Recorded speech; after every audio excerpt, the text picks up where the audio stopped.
Good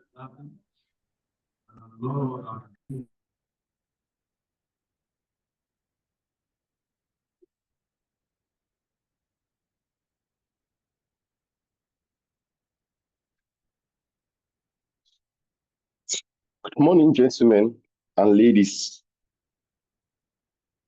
Glad to have you guys here. We have just three of us in the room. I'm calling our community to see if they will join us. So once we have a few more of our members, we'll start right away. Mutolani, yeah, I can see your name. I've seen Daniel Chambers before. Bumi, welcome.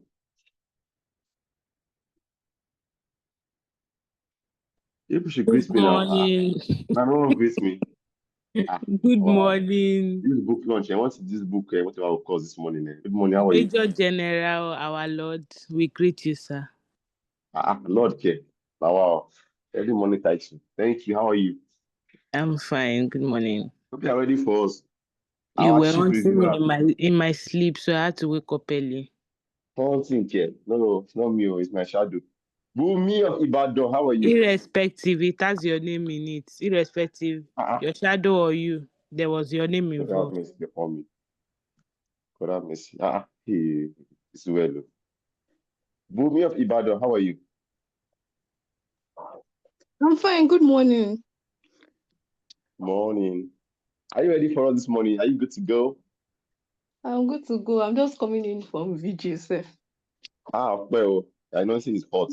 Transfer it to us, please. Transfer it. Okay, so we are four of us who are part of the people that will share our reviews. So I can see Olumide, but I don't know if it's Olumide. Hi, Olumide. Good morning. Okay. Hi, good morning. Hi, Okay, good morning. Good morning. Welcome. Is my name. I'm a medical doctor. I saw the link on Obafemi's Faith WhatsApp status, so I reached out to her that I would like to join because I actually also bought the book. So she said she is going to reach out to some people if I would be allowed to join, and then she later sent the link to me that I can join. Yeah.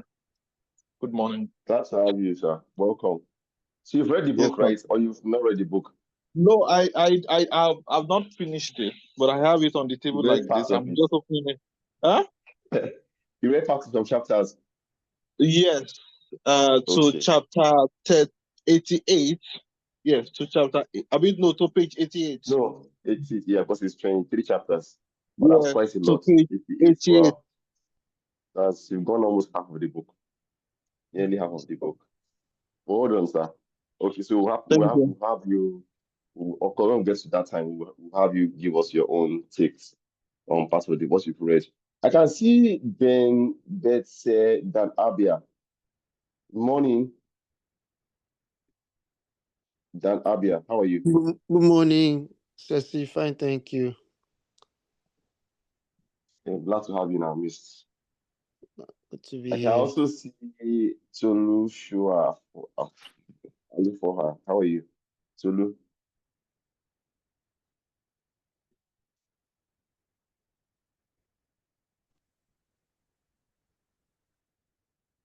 Okay, Tolu's mic is not on. Okay, so Bumi, Motolani, myself, BA. We'll probably start. And as our members, those of our members who have signified interest to also review, when they come, we are going to, they also join us. But if you've read the book here, and also you're not a member of our community, I know that Mr. Training has said he has read the book. So we can allow you also make contributions. So it's not going to be, so the book review is, you tell us the chapter of the book you've read, the lessons, what the chapter was about, the lessons you learned, and what we can take away from that. Very, very short. It won't be long because we don't want to stay here too long. So maybe 5 minutes per speaker. So I'll moderate it. And if you So we had those who have read the book to actually contribute. So we can have a direct review from the book, not just hearsay. There's a lot of hearsay about the book. So it's 7:05. I want us to kickstart right away. We will not waste time here. So my name is Ceci Hundein. I'm a member of Straight Love Business Academy. I have read this book, and I was the one that suggested that we have this review, which is the first in our community. Hi, Faith, welcome. Glad to have you here. So this book review, let me tell a bit backstory about this book, how I read this book. So it happened that in October, I can't remember the date, I think first week of no, I think 2nd of October, thereabouts. IMBA asked me to come to an event, a training. So I went to that training for business owners and entrepreneurs. So it was at that training that the man mentioned that, oh, this book is this, is that. If you not read this book, you have to read this book. Yeah. I'm like, really? Okay, fine. I read the book, that's how I'll buy this book. But I've been hearing a lot of reviews on the internet, talking about the book, even on YouTube. I've been doing their reviews. So I'm like, let me buy this book. How much is the book? 15,000 naira. So I ordered for the book and I bought the book. I read the book about 3 weeks or 4 weeks ago, no, 3 weeks ago, thereabouts. I read it within 5 days. I started on Saturday and I ended on Friday. Yeah, good morning. The book was, yes, good morning. So the book was quite interesting. And I had a short review of my WhatsApp status yesterday. I always do book reviews monthly. So I said it's a raw, riveting, and real account of how a Nigerian billionaire, started his business, how he scaled his business. He became incredibly successful, nearly lost it all, and recovered. And that man is Femi Otedola. Right? So when you see some people that are very, very successful, at times we don't know their story. And I'm happy because my dad told me when I was with my dad, I had this discussion that in Nigeria, we don't have a lot of people who are at the top in life, in business, in politics, in different fields, write their stories. So my dad is still a very good bookworm, and he collects a lot of. So I read a lot of biography when I was young, Mandela, Obasanjo biographies, but very few Nigerians, very, very few, extremely few. So I'm happy that we have people like Otedola who are writing their stories in their lifetime, and we can compare what they have written and the reality on ground and what's happened. For me, it's a very real story. Yes, some of it they're controversial, but most of the stories he wrote are very relatable to Nigerian environments, super relatable, very real. You can easily know that this man is from Nigeria and what he's talking about is a Nigerian context. So I will start with chapter 1, then I'll come to Bumi. I can see we have Motolani here. Although we won't review the book by chapters. Anybody who has read the book can tell us what you've learned from your own chapter. So we'll not do chapter by chapter. But we'll not also review the entire book today because there are not so many of us who have read the book yet. So you can always go back to read the book at your own time, at your own pace, and can always share your takeaways. So I will start. We'll have Bumi next. Then we'll have Folakemi. Welcome. Are you ready for us, Folakemi? Are you set to review the book with us? Let's hear your voice, please. Hi, everyone. Good morning. Good morning, Folakemi. Welcome.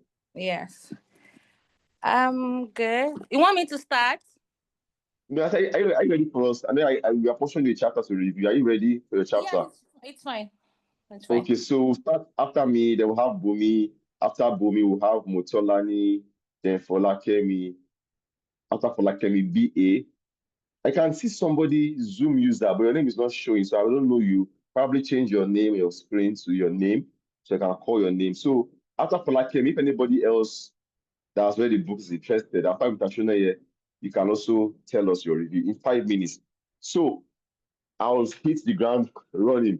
As we say in Nigeria, hit the ground running. Okay, so chapter 1, the book is a 28, like I said earlier, 23 chapter book, written by Femi Otedola, a Nigerian oil and gas magnate.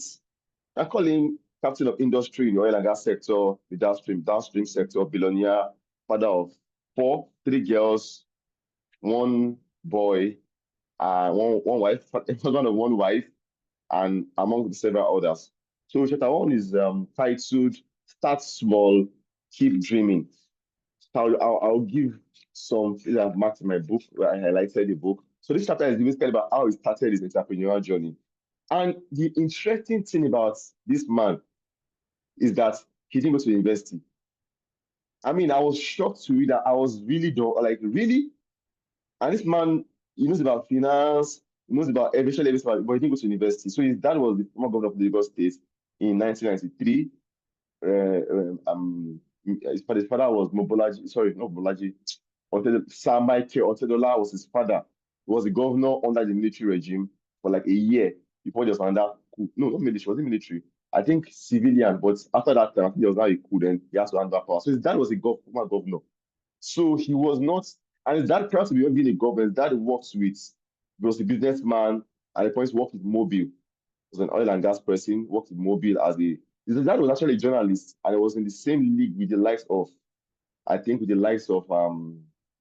I think Jack Conde and some guys who were journalists then, and he was close to Awolowo too. So his dad was a journalist, but now moved to oil and gas, made good money, not necessarily a millionaire, but he was quite comfortable, and his family was comfortable. They were okay, not rich, but comfortable enough to live in the best places in Lagos. So he didn't go to school, and his story started. Chapter 1 started from when his dad's friends working in Mobil, including the then head of Mobil, then I'll call it the MD of Mobil, comes to their house to meet his father. And imagine your dad having rich friends who come to the house and I say, "Oh, Dad, can I cut the nails of your friends?" And so he asked his dad's friends that if he could cut their fingernails, their on their leg, and they agreed. And he said for a fee, and his dad did not stop him. And he said that was how he started his entrepreneur. I think they were in secondary school then, so he started cutting their nails, and they'll pay him a fee for that. And for me, that was like the audacity to even think like that. The audacity of asking your father's friend that, can I help you do something? And you pay me. And if dad did not stop him, and his father's friends too did not also take offense. And that was how he started that journey. And this morning, I was coming to this session. I just heard how many parents in Africa, in Nigeria, encourage their children to really, really take interest in business, not because of survival, which is very rampant. Go and hawk, go to the market. I'm talking about genuine interest, that this child has an interest in business and you want the child to, to go. His dad allowed him to do that. And I think that was the beginning of his journey. So he made some points here that I would take it. And he said like this when he tried that and it worked, he learned a lesson. And that lesson is that we don't forget that stooping to conquer is a time-tested principle. I bent down to cut nails, but I did not stand up empty-handed. So if you are doing something as a lawyer or you're doing a career, and it means that you have to do something that maybe for a start, I know your ideal kind of work or your clientele. But the fact that you get paid and you get experience and you will learn from it, you should not look down on that thing. Stoop low to conquer is one of the ways of success in life and in business. It says start early as you can. Even if they pay you a pittance. I remember as a lawyer, Apu asked me, "Oh, are you available for a brief in court? Help us put our brief for that day, 10,000 naira. Sometimes 5,000. That was 2017, 2016, 17. And I'll say yes. And that was how I made some clients of my own, doing small jobs, and from there, small jobs become big jobs. Don't wait for a perfect time until you need money. Create value now. He didn't wait for, when I get a job, when I finish my secondary school, university. He created value from what he saw around his environment, and it led to an opportunity. Identify, encourage, and nurture business acumen wherever you find it. Then he said that after doing that business for a while, he made some good money. He now decided to pivot to lending. Started doing a lending business. He'll get some, his father had money, gave him some money. I think gave me, I can't remember how much, but that money was quite huge. Gave him some money. He started lending people money and they will pay back. And he said that thing was so good that he was making a lot of money, right? And that was how he established his finance business. From there, he grew that business, and once he exited from that business, and he now decided to start what we know as Xenon Petroleum, that became First Oil. So I'll stop here. There's many things to take away from chapter 1. It's about about 15 or about pages.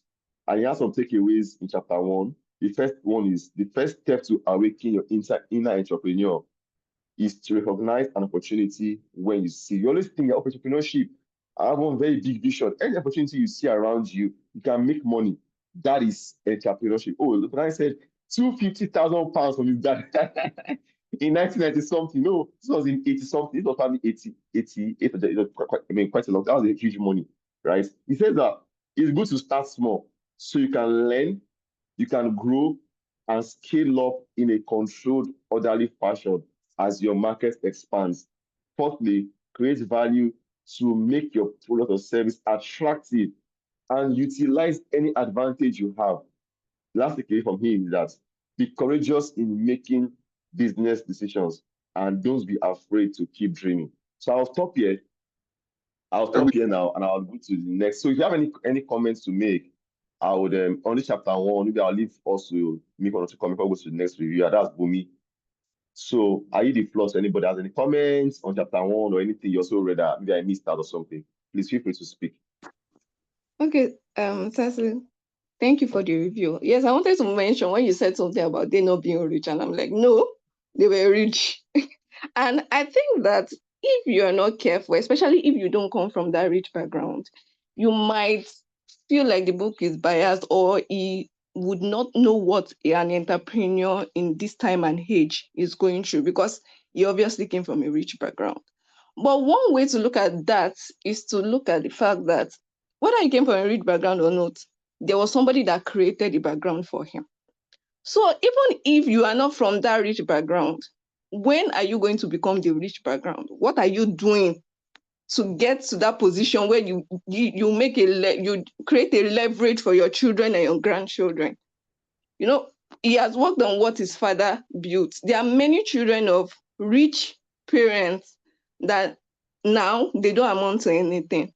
So it's not about looking at, because when I was reading that, I was almost saying, this man is rich, this man is obviously from a rich background. But then I had to tune my mind and tell myself that yes, it's from a rich background, but that was a starting point. You two have to create something for the generation coming. And I think that's what I wanted to add to your chapter. Thank you, Bumi. We are giving us quotes here. I see quotes. Bumi said, even if you are not from a rich background, I'm going to create a rich background. Falakemi, please speak. After Falakemi, then Motolani. All right. So thank you, Ceci, for the review. I just wanted to add that beyond the entrepreneurship that we are learning, at it also from the place of the parents. And I felt like, dreams, all our children's dreams, even our dreams are valid.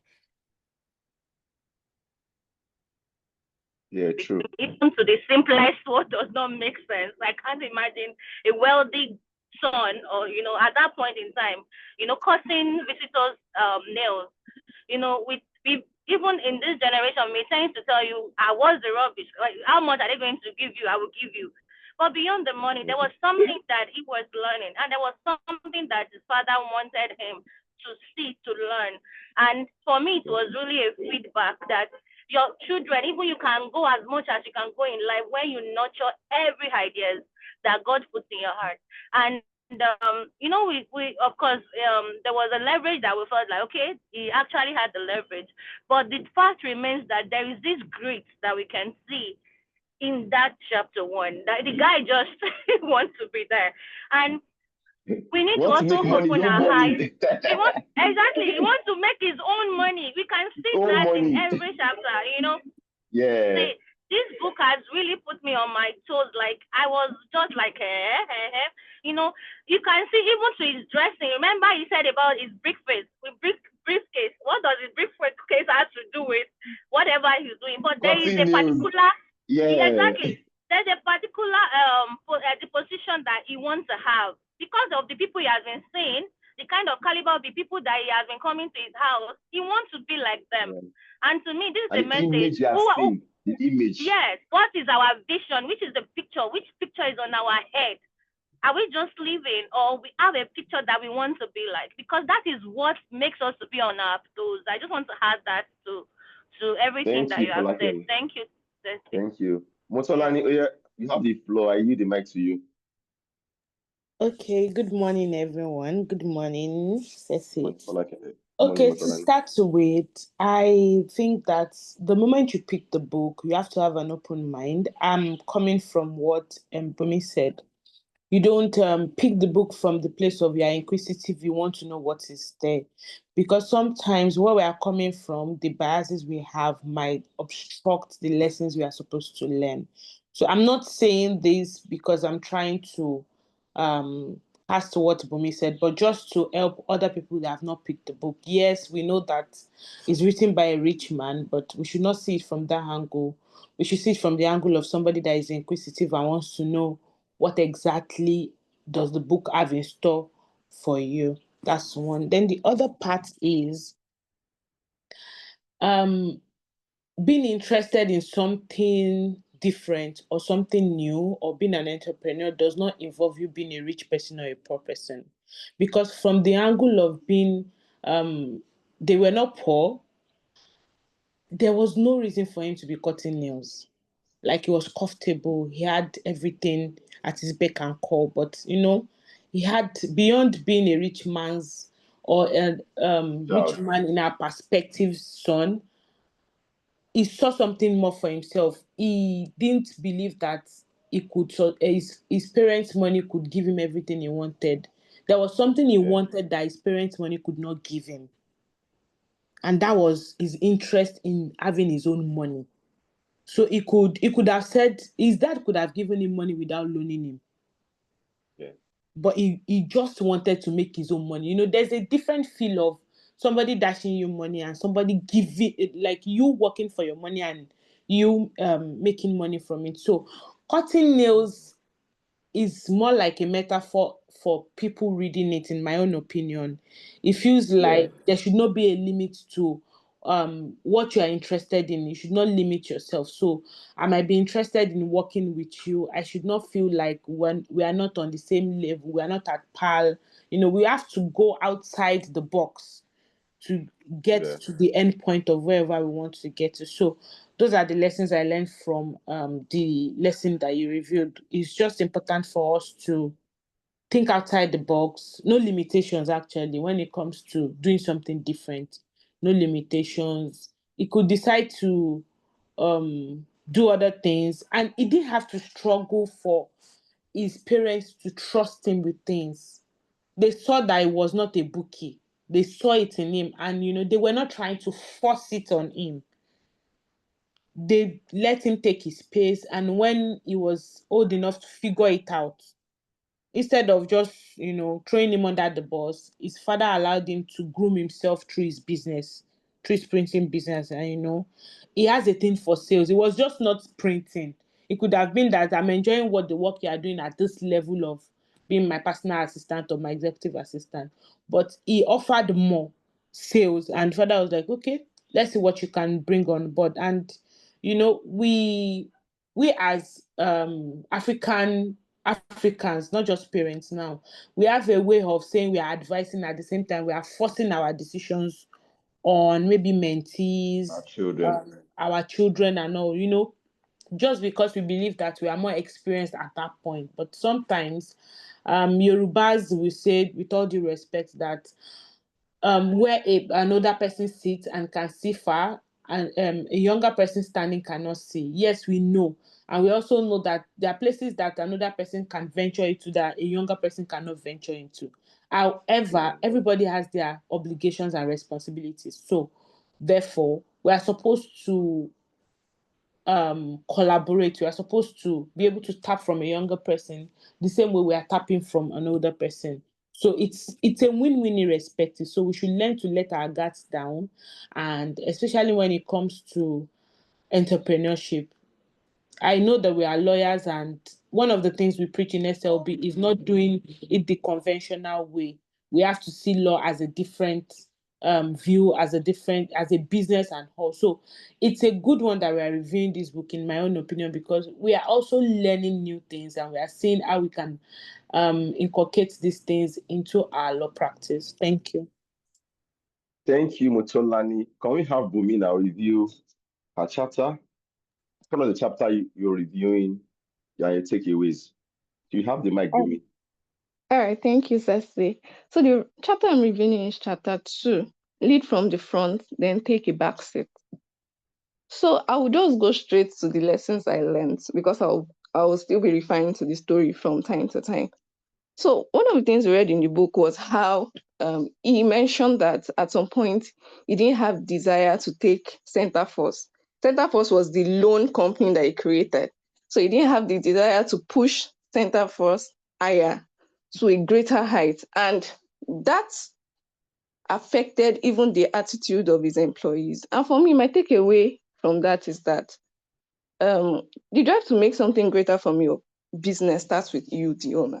This ownership mentality that we talk about, if there is nothing they are picking from the owner, if there's no drive, if there's no vision that your employees are going to work with, then they won't be able to run with you properly. So you need to have a vision for your business that you are communicating through your ways, through your action.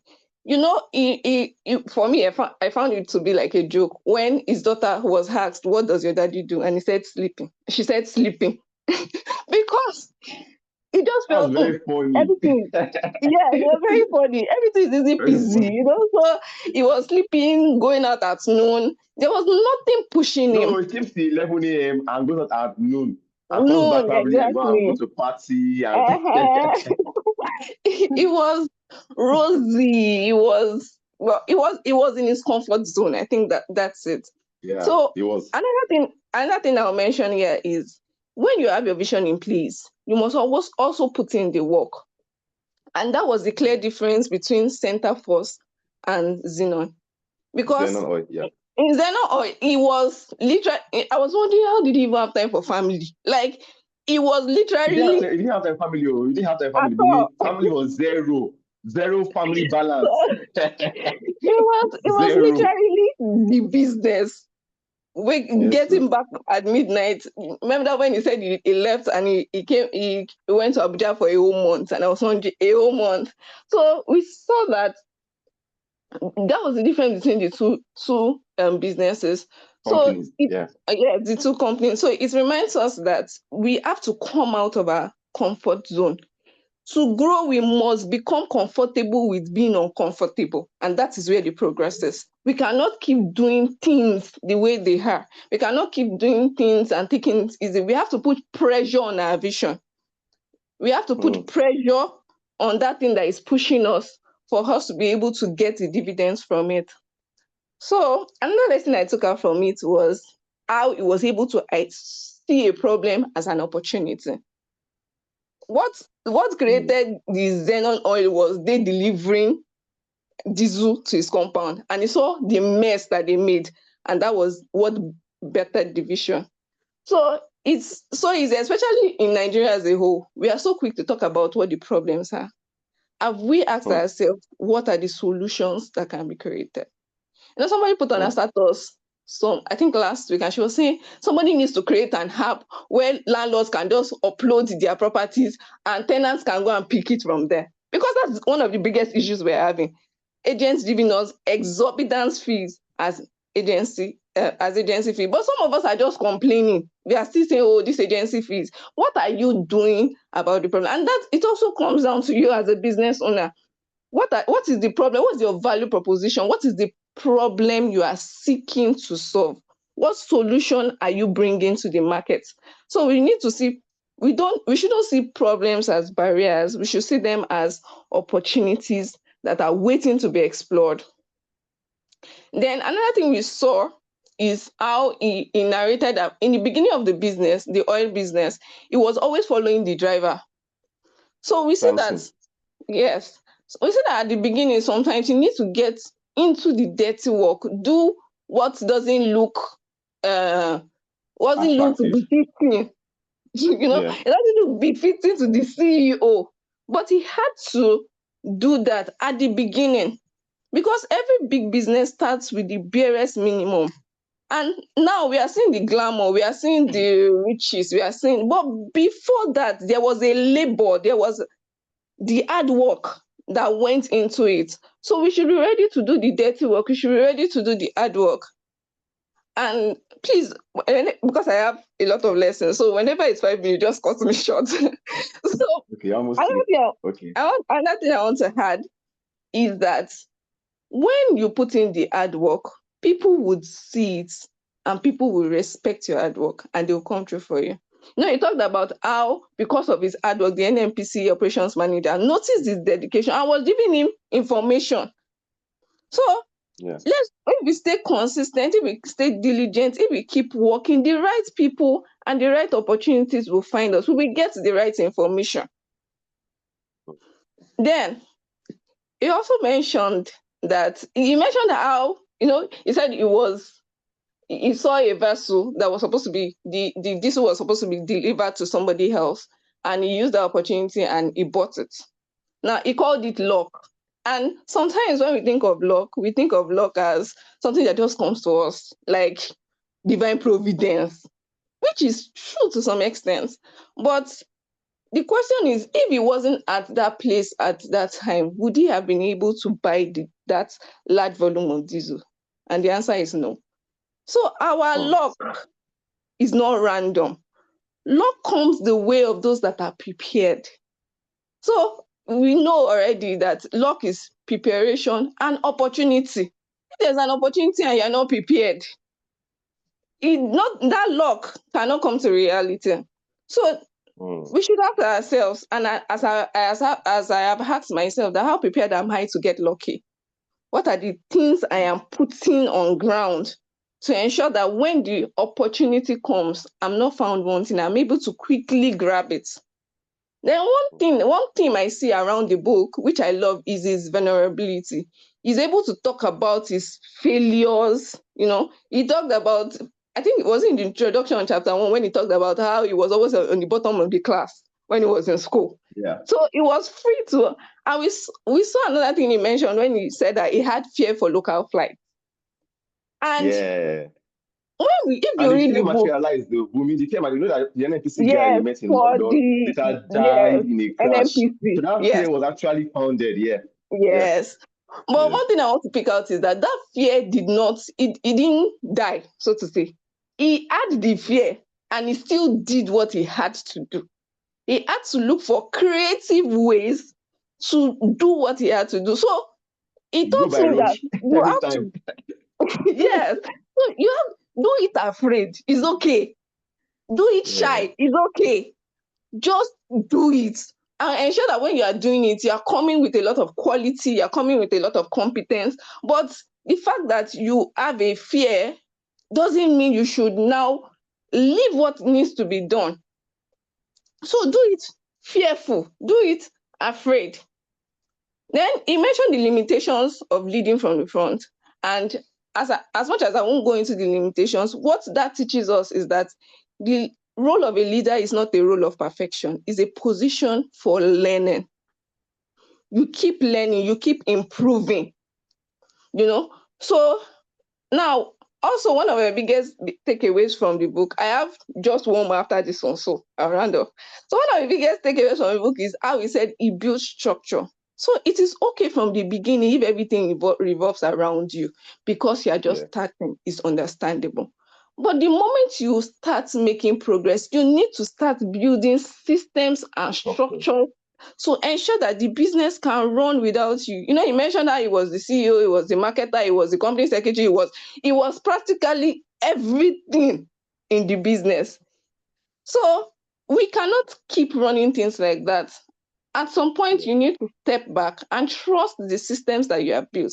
But first, you have to build that structure, you have to build that system. So we need to look into our businesses and say, what are the things I need to start shaping around in my business? What are the structures I need to start putting in place? Is it in terms of recruitment? Is it in terms of client onboarding? Is it in terms of money management, leadership record, even document storage, or whatever you need to build structure around? Break it into units. And outsource if you have to outsource. Get an in-house person if you have to get an in-house person. But just don't be the alpha and omega and the beginning and the end around it. Lastly, the author reminds us that you don't have to be both the entrepreneur and the manager.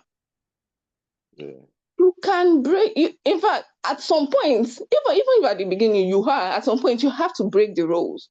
So you can be the visionary, you can be the one driving the business, you can be the one giving the ideas, but you need somebody to be at the operations. And that's why for law firms, you see some law firms, we have HOCs, head of chambers. Those ones are the ones that run. So you just come to me, for the important things. So to sum it up, this chapter taught me that leadership starts with a vision, it grows with hard work, and it matures with structure. So you lead from the front when it's time to build, but you start putting the systems and structure in place and take a step back. So that's it for me. Thank you for listening. Thank you so much. That was a detailed, I love your review. That was quite vivid. And a part that you probably, because can't say everything. I remember that he said he would drive from, he lives in Ikeja, then Ikeja GRA. He would leave from Ikeja, go to VI, where the office was, Zenon Oil. From Zenon Oil in VI, he would go to Apapa Port to secure vessels, to secure that tankers can be able to pick diesel up, from the port early. And then they will wait till 2 a.m. when they'll start to apportion, different tankers, and until that is done, he won't come back. Imagine that kind of sacrifice. And this guy is not work-life balance. You be criticized, is toxic. Doesn't have a life. I think that for great people that make it in life, they pay very extreme sacrifice. You cannot take it away. You cannot take it away. As I tell people that I don't have closing time. Not like I actually sleep. I go to work, but sometimes I don't have closing time because someone says there's a meeting for 10 p.m. and that's not in Nigeria. I have to adjust to that time because that is the only way I can show that I'm committed for that moment. So making extreme sacrifices is not something that we should say, oh, maybe you are extreme or something. It shows that we can't be soft and expect mega result. Of course, we should balance everything, know when to step back, know when to put the structure in place. And he has also said that he was the Alpha and Omega. He fired at will. He did everything. He was Lord. He was God. And probably people will think man is toxic. That this man is not erratic and everything. But at the point, he knew when to now put structure in place. Because at that point, you don't own the vision. If you don't own the vision very well, that vision would die a natural death. Tony, I can see Tony in the room. I'm so happy because this guy is in the like way. So you have anything to say about chapter 2? Oh my guys. Yeah. Good morning. Good morning. This book is everything. Those people are saying, Nepo baby, just sleep, Jay, stay there. we are joining the Billionaires Club, and I'm so happy that we chose to do this. This is refreshing. This is different from our, our sessions on Saturdays. So, as a resident networking, this person in the house, networking, what would I call myself? Experts. Networking expert, coach, queen. I couldn't help but also pick up some networking lessons from even in lesson 1 alone. I was trying to share this on my Instagram, but let me share it here first. First thing first, he moved houses. He moved from Ikeja to VI. His own house. He sold it, number one, to invest in the business. He was young at that time. So I love when you maximize your youth. You knew you could make the money back. Look at him now. He has houses everywhere in the world. Even butlers in those houses, But he moved from Ikeja to VI to rent a 4-bedroom apartment in VI so he can get close to the bankers that can loan, that can give him credit for his business. Very strategic. The second thing the second networking lesson was he seized the moment. You remember when I was in London with Tony Pinero, and before then, looking for the diesel supplier, NNPC. that I could connect to. At that time, it felt his suppliers were not giving him enough. I needed direct contact with NNPC. And before then, under lesson there's this principle that we use in network, we call it networking, saying that if you want to meet anybody in the world, you just need 6 people to get to them. Even if it's Donald Trump, Obama, Tinubu, whoever it is, if you sit down, there are 6 people that can lead to that person. And most time when you even start it has been scientifically proven. And most time when you even start, you might never get up to the 6th person. So from where he stood, he didn't know anybody in NNPC, but he knew Dapo Abiodun at that time, that could direct him. So even before he sees that moment where he saw him physically, excuse me, where he saw him physically, he already made contact with him on the phone.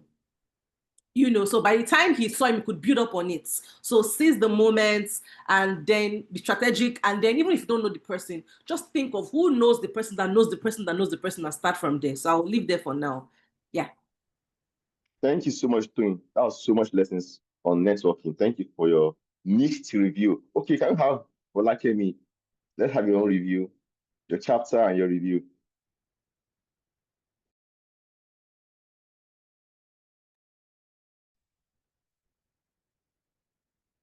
Folakemi, are you here? Okay, Folakemi is here, but she's muted. Okay, maybe she's not I ready. did not even know you are Okay. calling me now. I can hear Yeah, you. I'm calling. I said, can we have your review in 5 minutes? Okay, The yes, chapter and the please. review. Yes. Okay. All right. Good morning again. I'm reviewing chapter 8. Quick one. Yeah, hold on, please, guys. All right, and it's about mentor. Just okay.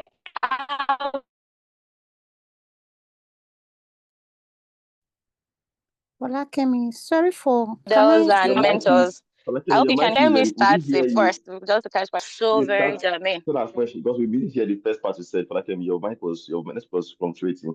So you can start afresh, chapter 8. So, I'm sorry for butting in, please. These are Okay, Duwari. can you hear me now? Sorry, please. Someone is trying to speak. If you can hear her. So sorry. Yes, Adora, we can hear you. Sorry, I wanted to find out if you had called because I went off the call for a short while. Did you call me before? I just want to be sure. Maybe I didn't miss my turn. No, we've not called you yet. We've not called you. No, All we've right. not called you. Okay. Folakemi, please carry on. No. Folakemi, you may All proceed, right, please. so I'm reviewing lesson 8. Yes. Can you hear me, please, everybody? Yes, you are clear, Folakemi. Carry on. Can hear you All clearly. right, so I'm reviewing lesson 8, have role models and have mentors. But before I just start on that, I just wanted to put it out there is about how come this guy just knows people from what Tony said. Like, having social network is very, very, you understand, we need to From way continue to back. work on From way that. back. You did this Like from way our back. social capital, don't just be Yeah. in your own. From way back, as in, like, Yeah. people, Back. he knows people, he has people. Who are the people in our Governors. own corner? You know, I had to start checking myself, like, I need to I need to step up. The You level know, up. like even we need to level up, like, and we can only level up by also going out beyond, go out and meet people. And when you meet them, reach out to them. Let's learn from Tony networking skills and build that relationship. So I want to just put that one there. So my lesson 8, have role models and mentors. And this really got me, it gave me different perception about what we call mentoring. He did not mention a lot of people or any. The first person that he mentioned majorly is his father. Yeah. And for him to even realize that his father was actually mentoring him is someone that you are determined that you want to learn from that person. And he mentioned that mentors are different from role models. They are older, successful player in your field of interest who teaches and guide you regularly on the rules of the game and its risk. Yeah. Can we check ourselves? Who are the older person in our legal profession right now that is teaching us and guiding us regularly on the rules of the game? Mentors is not someone that from what we have here, that you just one part time. It is a journey. The mentor is someone that holds your hands and carry you. You learn the mistakes and everything. Is beyond all those 2 weeks mentorship, 3 weeks mentorship that we have, and we need to take that seriously. And different things that he learned from his dad. Different things, like I said when I contributed earlier, I'm also looking at it that, can my children be able to say this about me? What am I teaching them? What am I showing them? What are they seeing? They say mentors will help you along the way of success. There were countless other examples that we have mentioned, how his father has nudged him on, how his father has helped him, even when his mom was not even want to hear this dropout kind of thing. his father was there to calm the storm, to also hold his hands that, okay, even if you don't go to school, you will learn the ropes. And can you see how he started from the lowest? Even if I don't know if you read the place where after he finished the sales and everything, now became a consultant, bringing business to the father, Yes. and he was now negotiating interest and all. And the funniest part of it, the father allowed him to use his own business like a learning curve. That is a mentor. Everything that beyond the mistakes that he made, we know he eventually made mistakes, but look at even his failures from the beginning. His father's failure were learning curve for him. Remember when he was even talking about his father, he talked about his father was not fortunate when it comes to friendship. Talked about his father's, but his own was fortunate. Can you imagine the kind of friends in his corner? Because he's able to learn good and healthy friendship from the mistakes and the failures that his father made, And another thing, can you see books? He did not go to school. Leaders are readers. Yeah. Leaders are readers. We should imbibe reading, please. And thank God for this that we are doing. We need to read beyond law specifically. We need to read to continue to build our compass and our knowledge. See how the books that we have read. In my mind, I say, hey, Jesus, I if I want to be this, what am I doing about it? What capacity of books have I read to know that sometimes I don't even know the authors. Sometimes I will read some books, I can't remember the authors. That means that I've not digested the books enough for me to even remember the author of those books. He said mentors will help you along the way. Then mentors will give you hands-on reward experience, like what we learned from what the father taught him. Then proteges should be willing to put in the work. Imagine if he has not shown that interest to his father. I don't know if anybody have an answer. Is it the only child of these parents? I'm not sure, of course. He was the most interested. He was the most interested in that part of, everybody wants to go to school, be a doctor, lawyer. He was like, this business, I must do this. He was very interested. He was the one interested, and his father saw that interest in him. So protege should be willing to put in the work. He learned the work. He did not learn the work like his father's son, but somebody that wants to know how it is being done. To the dirty one, to see where he's even carrying things, to joining the staff. He learned the ropes. Mentors treat you with warmth and respect.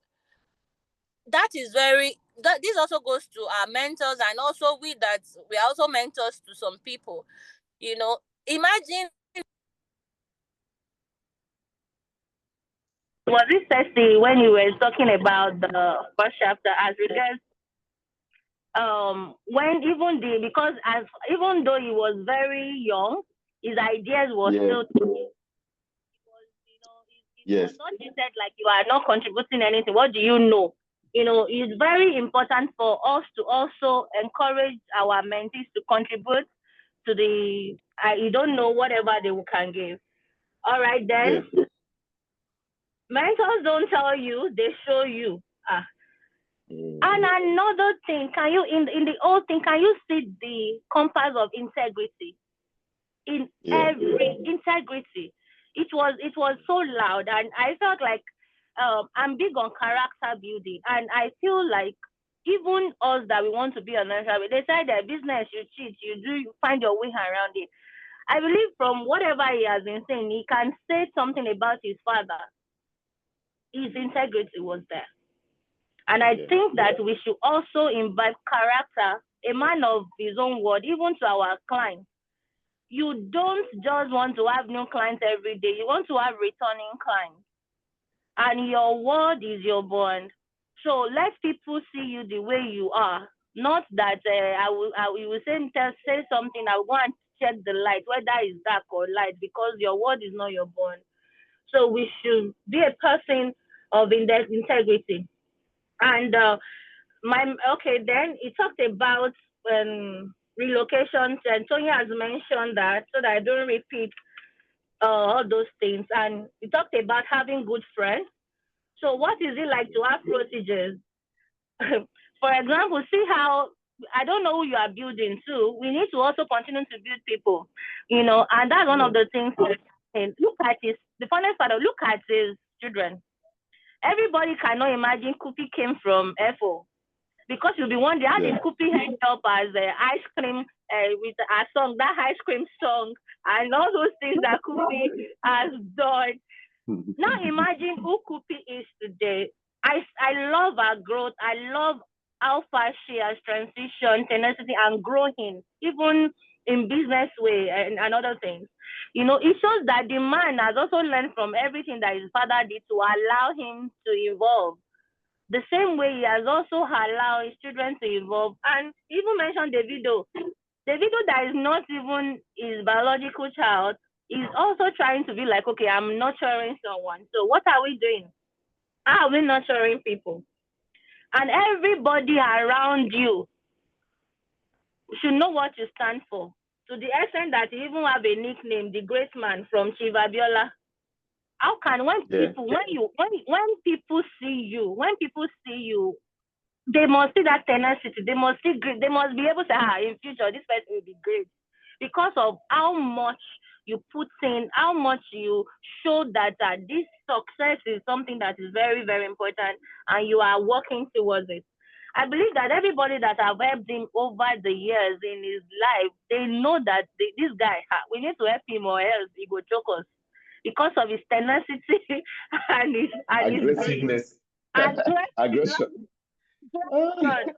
Aggression, you know. So I will just put that there. And also there was something that also struck me about when he was dropping the diesel, as to when he moved from follow his driver from one place to another, connecting.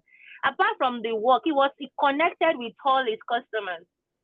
He connected. He had personal connection with all of them. To the extent that when he started having bigger sales reps and everything, he said he had to teach them how to connect with the customers. You know, I just wanted to put that there. You know, success is easier, and I believe that why are we doing this is because we also have the grit. That is the essence why we're having this discussion. But we can channel it right by picking one or two things from what he has said, if not everything, but at the same time, know that mentorship is very, very important. You know, mentors, one of the things I've learned about having mentors is that you stand on the shoulder of somebody that passed that stage so that you don't pass it, and you are able to learn more things better. So, and mentors will open the doors for you. They will doors that naturally is not supposed to be opened, but they will be the one to open it. But my question is, before I round up, how many of those mentors, some people are not fortunate to have those parents, those business acumen as their parents. And I know that some are fortunate to have it as their bosses at one point in time. But how many of those mentors do we have now that have passed through that stage and is ready to teach us the ropes? And we are also ready to be good proteges like he has portrayed. You know, I believe that is not as simple as it is. But at the same time, like I will round up with this, my own prayer that we always pray in Jeremiah, that this is it, that God will bring me to my own people, and God will bring my own people to me, the people that will actually help me to fulfill purpose. And I just want us to have that mindset, and I pray that God will continue to help us in Jesus' name. Thank you, everyone, for listening. That was very, very succinct, very, very interesting. And I enjoyed. You mentioned some role models. So role models are people that are far off. Why mentors are people that are close by? But you can learn from your mentors. Learn from late Yinka Folawiyo, who was a very big oil and gas magnate. And when he died, his son was able to also teach him some things. And the guy mentioned a lot of people that he met. He met them when he was very young, like Abiodun, Yinka Folawiyo, a lot of young people that today now they are governors, there are people. So all these people are saying, oh, network up. It's good to network up. But trust me, the best way is network with your friends, your age mates. Those people who are also growing like you, because in another 30 years, you guys are going to be the bosses then. So it's good to have to pursue this guy. It's very good. But it's better to build his people so that as you guys, but the was doing the same business with him, but you're also helping him. And it's some of his friends who are doing the same, they are giving him tips, ideas, even though they're also making money from him. But he was, and I love the way he was also passionate about raising people, right? How he raised a lot of young people in his company, people that he post, and the way he was able to develop them. So mentoring is, as you're trying to get mentors, you yourself, who can you groom now? Who can you tutor? Who can you help? Who can you tutor? Who can you put on the right path so that when they are also very solid, they can give back to you and it becomes a mutual give-I-take relationship. Thank you for letting me for that wonderful review. So I'll come to Motolani, right? After Motolani, BA, after BA, Toyin, after Toyin, Aduare, after Aduare, I'll come to Ayonfe. So Sorry, know I your thought number. I was Motolani. reviewing. I thought I was reviewing chapter 4. No, there's no order. No order. Any chapter you've read, you can review. There's no order of review. Okay, Motolani. Just let me anyone you. go. Let me go. Yes. Sorry, Motolani, I will chance you. Let me go. Good morning, everyone. Because I was Good thinking I morning, was will be here. from the next. Good morning, everyone. I hope we are fine. So Yeah, for me, awesome. So for me, it was I love the book. I haven't, finished reading it. I only just got started on my flight to Abuja on Tuesday. And in fact, one of the things the book helped me to one of the opportunities, yes, I think that's the word. One of the opportunities the book, actually gave me the fact that I could meet, new people, and not just random new people, but new people that I had thought of meeting in a week, in less than, I think not even up to 5 days prior to that time.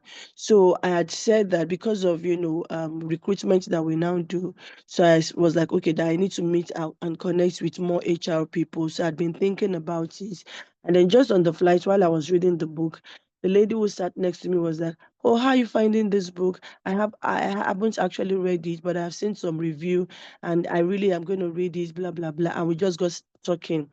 It turned out that the two of them were colleagues, so we just started gisting. Apparently, two of us had sat on the wrong seat because somehow the seat numbers were not very transparent enough for us to know. And so we had sat on the wrong seat. And when the owners of the seats came, we were trying to beg them to say, please, we're already enjoying each other's company. Let's just remain on the seat. And, but for one reason or the other, we couldn't.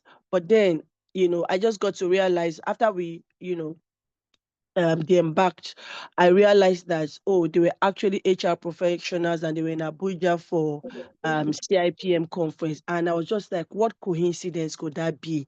I had reached out to somebody. So I reached out to our friend, Adirunke Sesi, you know her, saying that Adirunke, I want to connect with more HR professionals, blah, blah, blah. And, and then just for me to then be in Abuja, and I realized that CIPM were having their conference, and I was like, oh, this fantastic opportunity for me to, meet as many of them as I can. I would just stop by. I mean, I eventually couldn't stop by, but I was able to connect with that one person, and for me, that's just one opportunity, I've gotten from the book. Now, talking about what I have read so far, I think one of the things that I picked when I started, looking at reading the book was, sometimes our background is a leverage, and I could just see the leverage, his background gave him, the opportunities he was able to amass, based on his background. Even the art of cutting nails, for me, I think that you can't he may have desire to cut nails, but he can't be, if his parents, or if they were residents in somewhere, maybe like Ajangbadi, Ikorodu or something, the kind, or maybe, depending on the kind of work experience you were doing, it would also determine the caliber of friends, the caliber of colleagues, the caliber of visitors, they would have. And then a certain type of caliber may not be able to see value in that thing, in the cutting nails, and then now begin to talk about paying him for that. So I saw that his background was a big leverage. And sometimes we have this leverage and it can come in any form, shape, and size.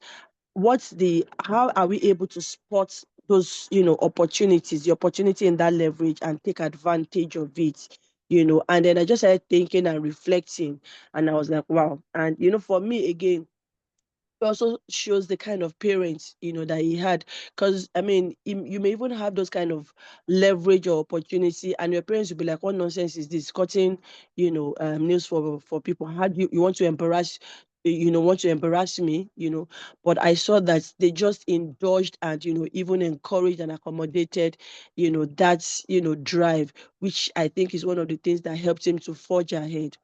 Now, coming to this chapter 4, and I might find a number. Let me just speak to chapter 4 so I don't take our time. And please let me know when it's my time is up.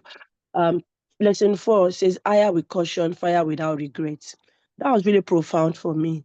And one of the things immediately I saw that, this line, this topic rather. One of the things that I remembered is, and I don't know if some of us would remember, we had a session in, I think, 2023 or so, if I'm not mistaken, where we had, a session on talent recruitment and management. And one of the things Mr. Israel Aye, who was one of the facilitators for that session, is that we should hire for attitude, not necessarily for competence. And that once we realize that, oh, we made a mistake in hiring, we should not, miss words. We shouldn't, we should fire immediately. We should fire immediately, not just, saying, oh, I made a mistake and just valuing your mistake. And one of the things that really struck me from, because they talked about the 3 feasible ways to recruit: advertising, referral, and head hunting.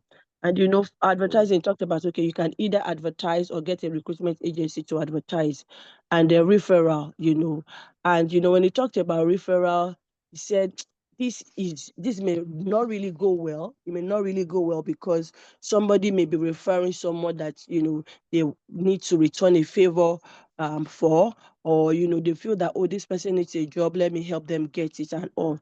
And that earlier this year also, I said to myself that, even if I'm going to hire based on referral, I will not make that mistake again of not allowing anyone coming in not to go through the recruitment process.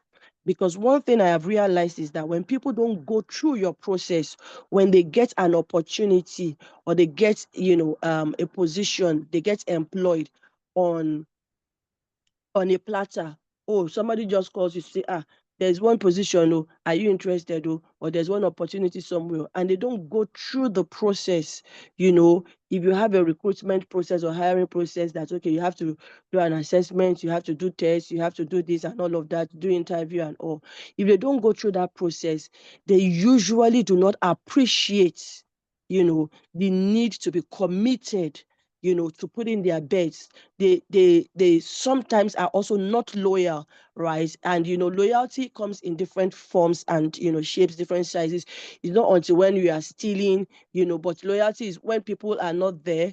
What are you doing? When no one is watching you, are you doing the right thing? Are you doing what you ought to do?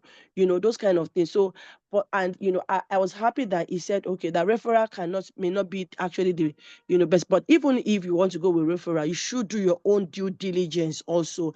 And I'm saying this because as maybe those of us for us running our businesses, running our law practice and all of that, sometimes maybe the work becomes so overwhelming and you feel that, oh, I can't do it alone, and you need to bring in somebody. How do you ensure that the person you are bringing in is not causing more problem for you? Because at the end of the day, you may bring in somebody and they're just paying salary, and the person is not even doing what the person needs to do. The person is not pulling weight.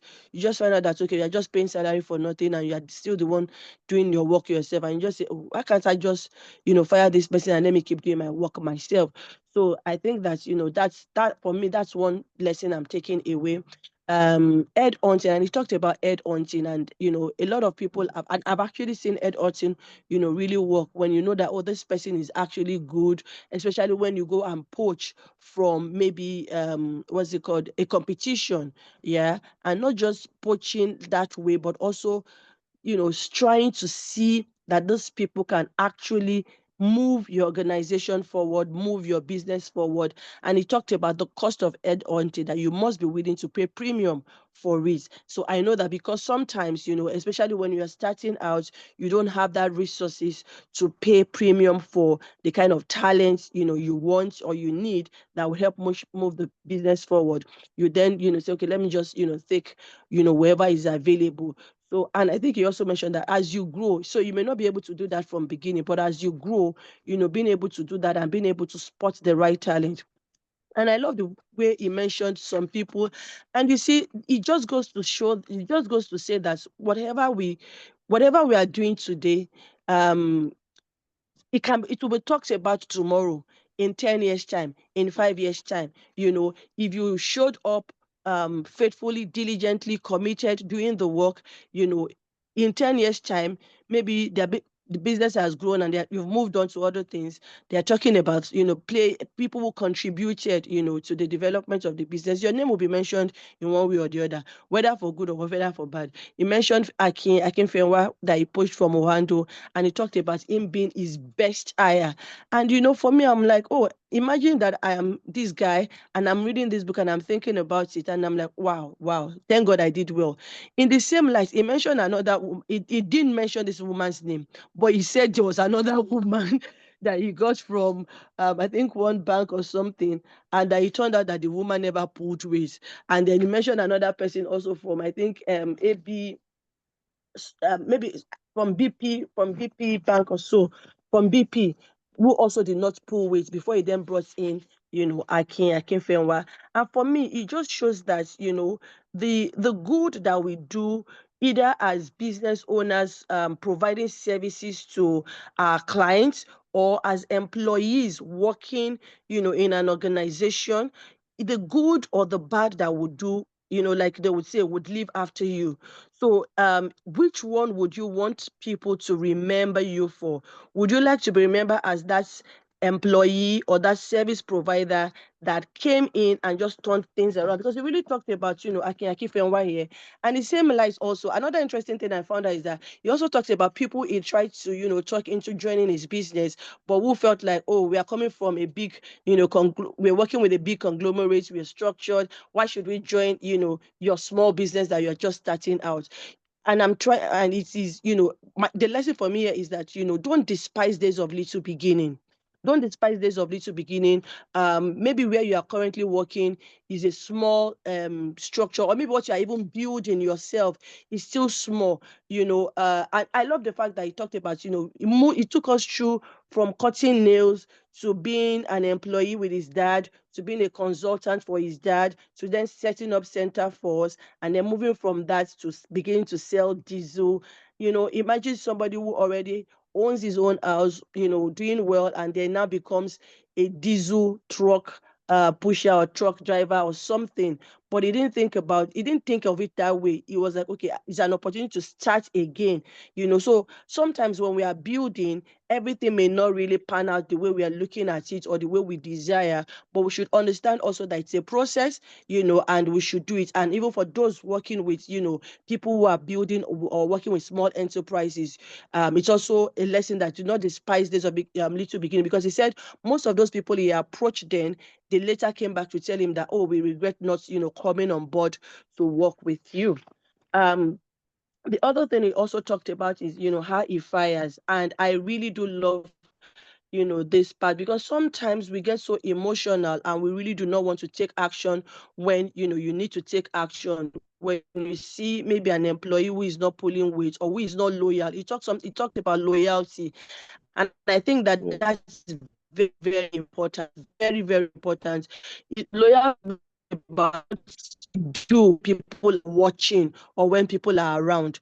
What do you do when people are not around, when your client is not there, is not watching you, or when your boss is not there, is not watching? What do you intentions really are to the growth of the business, right? So what you do when people are not watching, when no one is there, is very important. And he said, for people who are not loyal, it doesn't even, mince words. It's not emotional. It fires them straight away, right, quickly.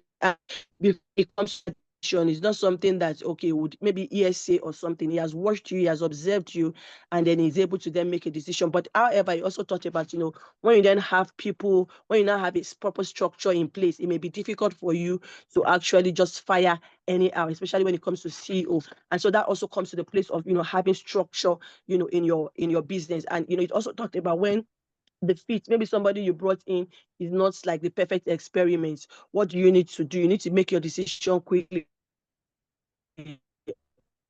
Maybe give them time to actually pull their weight. But if you see that, they're not really pulling their weight and going in the direction that would help the business grow, you should be able to make a decision quickly and let them go.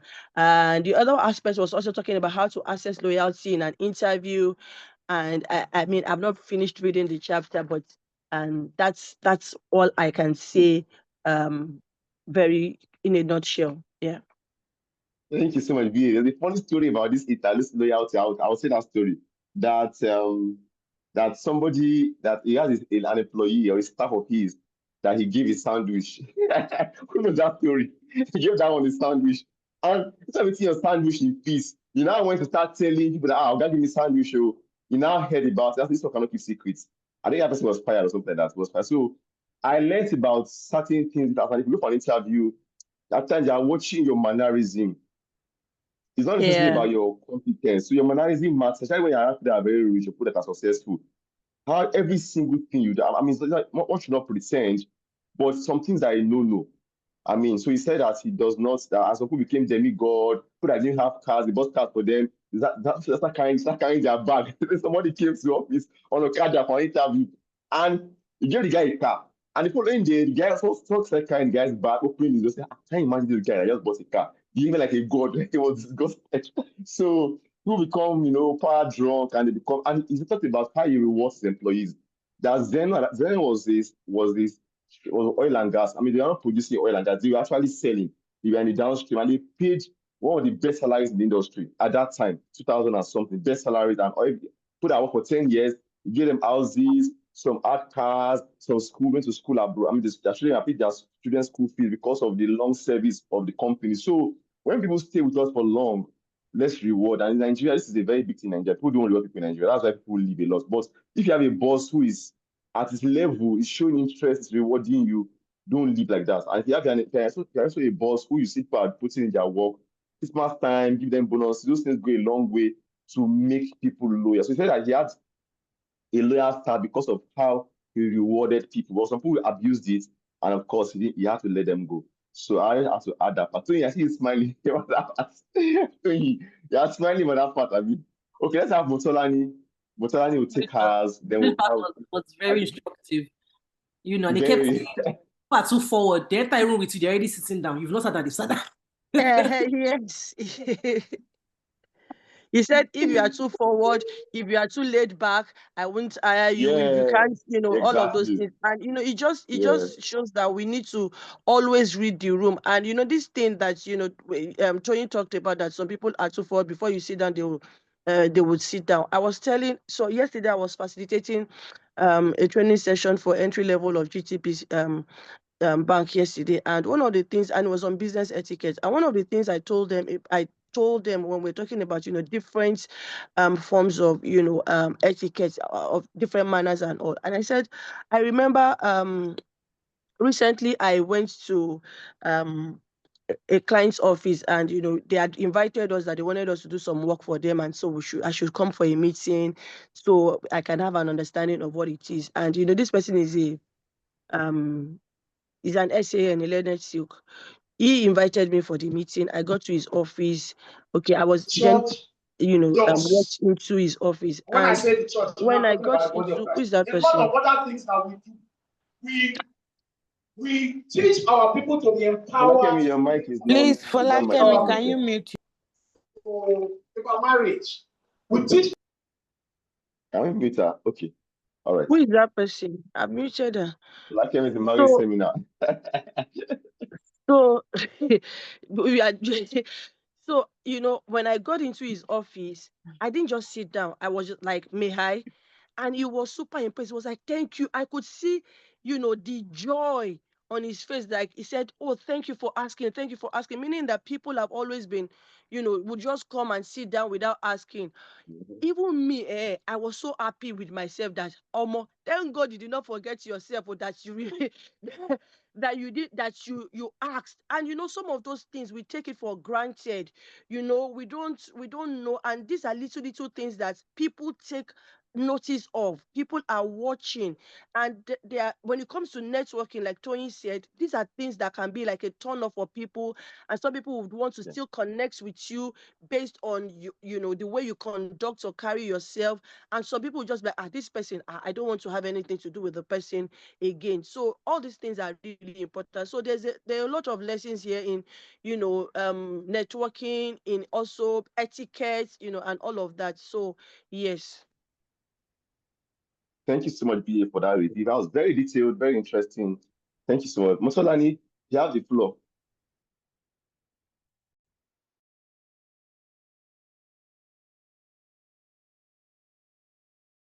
Mosolani, are you there?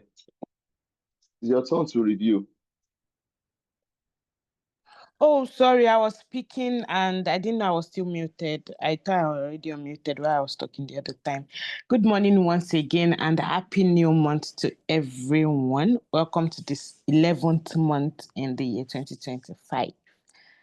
I'm sorry, I'm a bit in the happy mode, so you have to just bear with me and enjoy it with me. Okay, so lesson 11. Basically talking about paying premium if there is need for it, when it's something that you cannot avoid. But I'd rather say that I think that there's always need for it. We just want to do as if there's no need for it. So I'll take the takeaways, the key takeaways, then I can now put in what was said and how it resonates with me and what has worked. And also the first, Mosolani, can you hear me? sorry to cut you. Yeah, Mosolani, can you hear me? Yes. Please, this chapter, mention those figures in dollars, please. Mention Don't those worry. figures so people will Keep understand calm. very well. Keep calm. Everything I'm going to be mentioning that requires money conversation is not in Naira.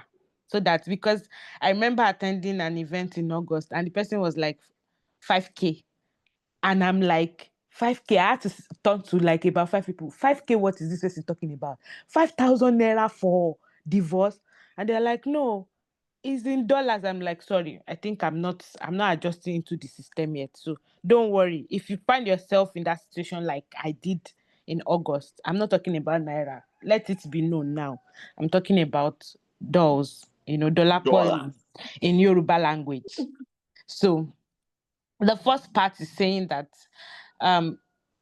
majority of the time, or sometimes, the difference between succeeding and failing can be down to how much you are willing to pay for expertise.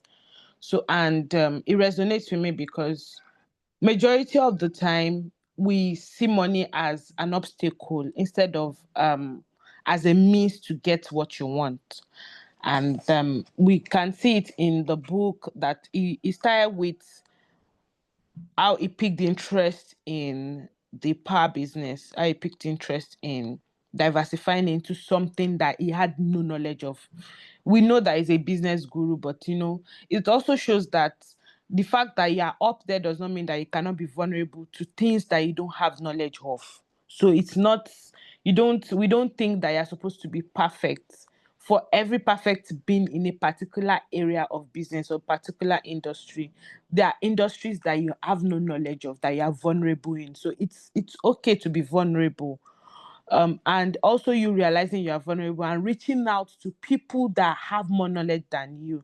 The expertise in the business helps you to become not just a novice. It takes you from being a beginner to intermediary to being an advanced person in that particular area. So basically, it's not a bad idea to speak up from the first takeaway. So also, it did not just stop at that. He also went as far as doing his research, and from his research through the Chris Adeyemi and then Taj Giwa Osage, he realized that there were so many things that he needs to work on, especially since he has interest in it. From the conversation, he sees that no, it's an area I would like to diversify into. And while doing his research, he also realized that he cannot go into the business with the knowledge he has from other industries. It's quite important to know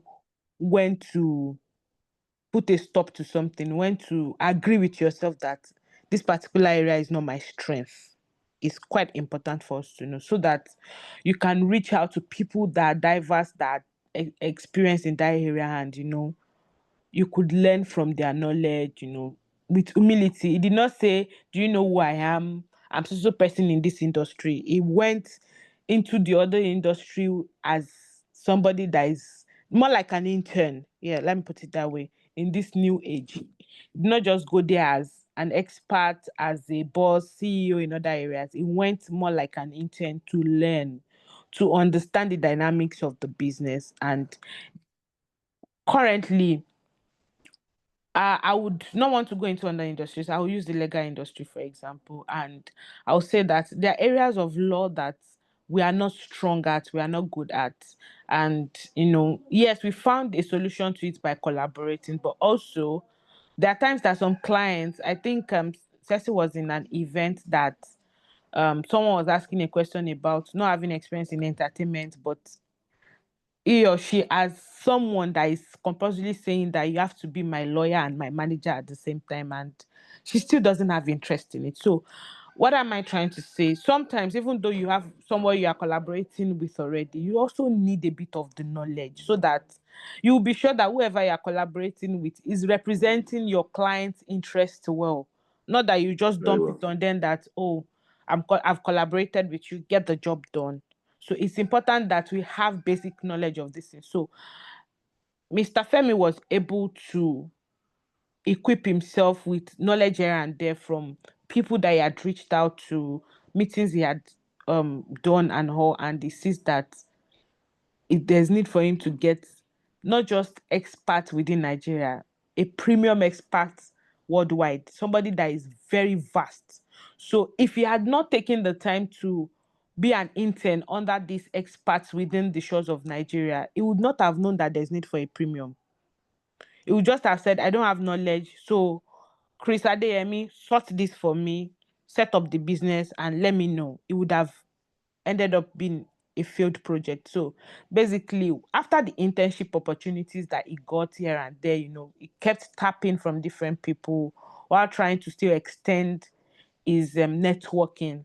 As our network guru has said, he was able to realize that he needed to hire a premium service to get the modalities done for him, to do the research, to understand, because there were deeper things beyond the knowledge that he has acquired. So he was able to get China, SGCC, SMEPC, and he went as far as paying as much as 13 million. And it was more than that, but he had to. Dollars. They know already, don't worry. Anything we are discussing in this review is not in Naira. So he didn't just say because they said. There was also another thing, the power of negotiation, even though it was silent in this lesson. But it was obvious that because he wanted premium and he was desperate to get premium, he did not say because whatever they called for him, the millions they called for him, he entered it hook, line, and sinker. He was still able to negotiate. Oh, can we do this? Can we do that? And they were able to come to an agreement of $13 million as consulting fee alone. Like, so if they now want to set up the system, how much would they have taken? So it shows that if they can take so much for consulting fee, and this also, one of the things I also learned is that you have to be flexible in the learning process. At the same time, you have to be rigid to a certain extent. You have to take your stand, because we see it when his foreign partner was trying to dissuade him, like, how can we pay 30 million for consulting? And he stood his ground, like, yes, like it's for their experts research, their advice, and their counsel. So basically, so it also lets us to know that sometimes counsel is not limited to the legal profession alone. It extends to expertise.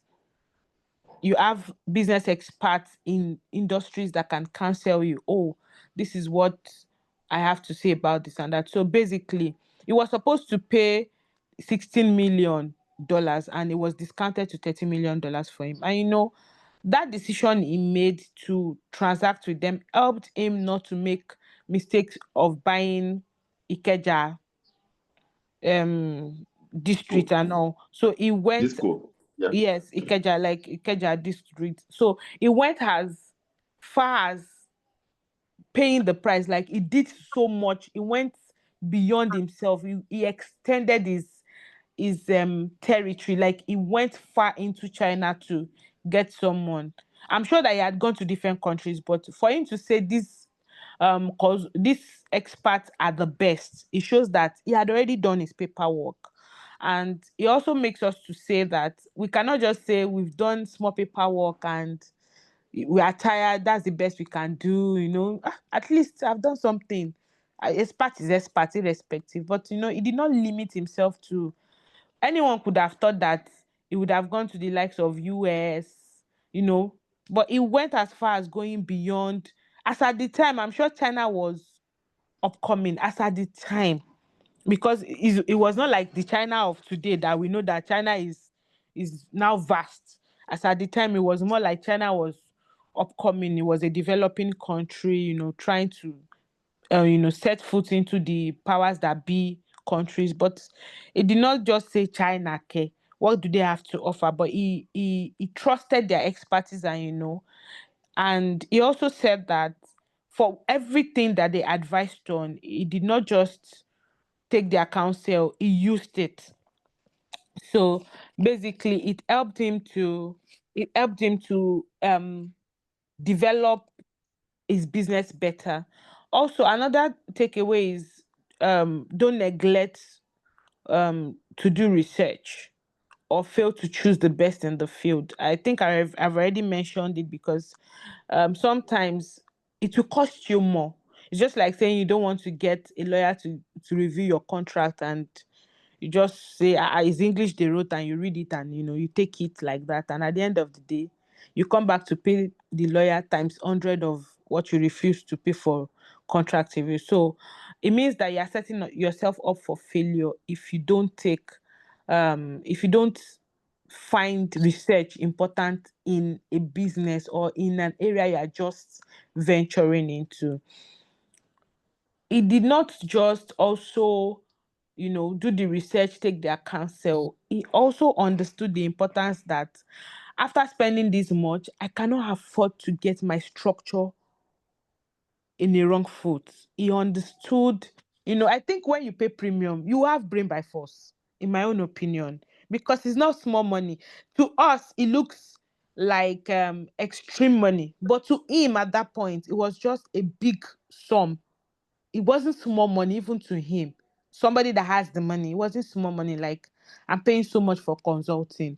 And so you cannot afford to get your structuring wrongly. It has to be on point. And in getting that done, he also understood that the way he has been running his business is his show, is FO's show. He understood that the power business has to go beyond doing it's my show. He has to understand that at this point, it was more of let experts run this thing. So he went as far as poaching people from different businesses. Total, he went as far as Mobile, making sure that I've spent so much trying to set up this thing. I cannot afford to not get it right. It also for me, I also learned that if you know what you are doing, people you are trying to poach will see the future in it. Because imagine if they did not even believe in what he was doing. If they did not see that this man is quite somebody that is is industrious, is adamant, he knows what he wants. Like he's a go-getter. And if they did not see from what he has been doing, they would not have trusted him to come to work with him, irrespective of the incentives and how. We know that incentives can be a lot in this age and time, but they've seen his growth. It started as cutting nails, pedicure and manicure. He moved into printing, he diversified into sales, he went into more like micro loaning business. Like they've seen the pace, and there's no business he ventures into, even as a young person, that does not thrive. So they understood that for him to put his nose into this business was going to thrive. So it was key for. It wasn't just about structure is optimal. It was also people that was trying to poach, seeing that was important. Then I think we also mentioned something that from this book we also learned that we have to let go. And even in this lesson, we have to let go. We saw how he spent 7 million naira, disengaging everybody from the head, from the tip of the head to the tip of the nail of an existing business. Like everybody had to go because it was a porous system, and you cannot afford that after spending so much time, resources, money, and you now do a pity party of what will happen to them, let them stay, that kind of thing. They just have to be gone so that you would not pollute your system, and the system you are trying to build can survive the test of time and all. So it's quite important. Then entrepreneurs need to remember quality costs money. You cannot say you want quality and you be like, why is this so expensive? Like I always tell clients, expensive. I'm just above your budget at the time, with all due respect. It's not an offense, but the moment you say, you are quite pricey, you are quite expensive, I'll tell you, with all due respect, I'm not expensive. It's just not within your budget at the time. So basically, I don't want you to bring that negative energy around me that I will now be rethinking, or am I being too pricey? Do I have to beat it down for this person? Because it can be very funny. You say, okay, because of you, I beat it down. When somebody is reaching out to them, it's the amount you give them that they will tell the person. So putting you in a fix of getting stuck. And we also have some clients that are premium, that when you beat it down for them, they believe that's the amount you are supposed to be taking. So I'm able to relate with it. Then the other part that I want to mention is that it looks like, just like Bumi said, like this is a rich man's book. This is a rich man's book. If care is not taken, somebody that is not up there would not be able to connect or pick the lessons and be able to bring it into whatever ideas they are trying to build. So I would like to say that, so something worked for me late 2023, and since then I have a different perspective to it. So I have a client that is a performance firm, and no, sorry, late 2024, apologies. I have a client that is like, the client has been with me from my day one of practice, even when I was working on the other senior colleagues. And it's talk like, I believe in your ability, so we have to grow together. They are 20 years this year, and it just felt like, maybe you're not seeing what I'm seeing, but I believe in your potentials. And 2023 we started, I just thought that I don't want to be a regular law practice person, and I thought that we need to start doing, since we are saying that law practice should not be regular, it should be a law business. We need to start having strategy sessions. So I started small. I started with people that I know are good in the area, that will not cost me much, because just like I said, I'd not been exposed to premium. So 2024, I reached out to the client, to this big client, and I'm like, please, I would like you to take a strategy session. And we went back and forth. So the shocking part of it was, I knew I was going to reject because it's a big shot. So I asked that if they should please send me their pro forma, like, let me see what I'm dealing with. And it was sure, like, you are going to be paying? I said, yes, I'm willing to pay. Just let me know the bill. And, we went back and forth for about a month, and I kept checking up, like, I'm not getting any information. I need to know when you are free in your calendar for January. I don't do December. I prefer January. So we finished the strategy session. We resume into the year. So they won't have to eat over it in December, chicken and rice. So it was quite important for me that he agreed, because I can't afford to go and be pitching KPMG and the likes. This was my best shot, is my client. So, it went back and forth for over a month. Like, I kept checking up. So he saw that I meant business. Like, you have not sent me the bill. Let me know what I want to set aside for this session and all. And after back and forth, he was not responding. And one day I just messaged him, like, is it that you are not available and you don't know how to tell me because of the relationship? Just let me know if it's possible, so that I can work on other people, at least pending your availability maybe for another year. No. And he was like, then he called me one morning and like, Motolani, in all honesty, I don't know what to say. You have put me in a conflicting situation. But after talking to his team and the management, they decided that instead of us paying, we could exchange services. That because they charge 1.5 per day, and it's going to be wicked of him to bill me that much, knowing that we are still in a young stage. And I'm like, okay, so what are you thinking? He said, you are a lawyer. These are the services you run for us. Like, we bring everything to your table and you get paid. Why can't we just exchange these services? We'll be your consultant, your performance consultant, while you be our legal consultant. And it didn't occur to me that I can actually do barter of Barter. services. Like, and I'm like, okay. Like, even as I'm talking, I'm having goosebumps. I'm like, okay, this is a fantastic idea. I went back to the drawing board. I did some research about it. I'm like, I think this person is even helping me more than I'm helping them, because what is there to is it not advisory I'm playing? It's advisory. That's all I'm doing. And it actually helped me. It put me back to know that, okay, this person did not keep quiet because it wasn't looking at it from I cannot afford it. It was looking at it from the present situation, like I cannot afford it right now. And I'm like, oh, I wasn't even thinking like that. I was thinking that when you give me my bill, I will do a payment plan. Like, that was my own best shot at the time.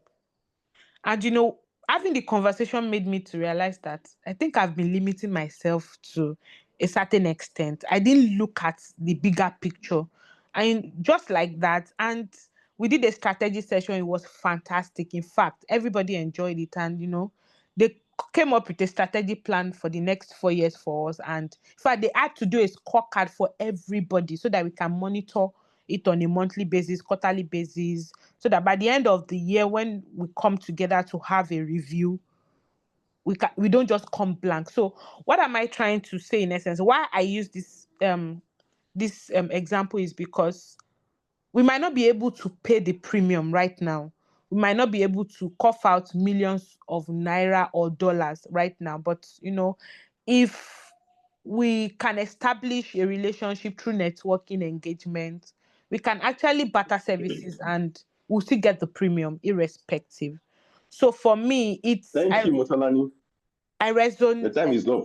So I'll give you time to bring it together.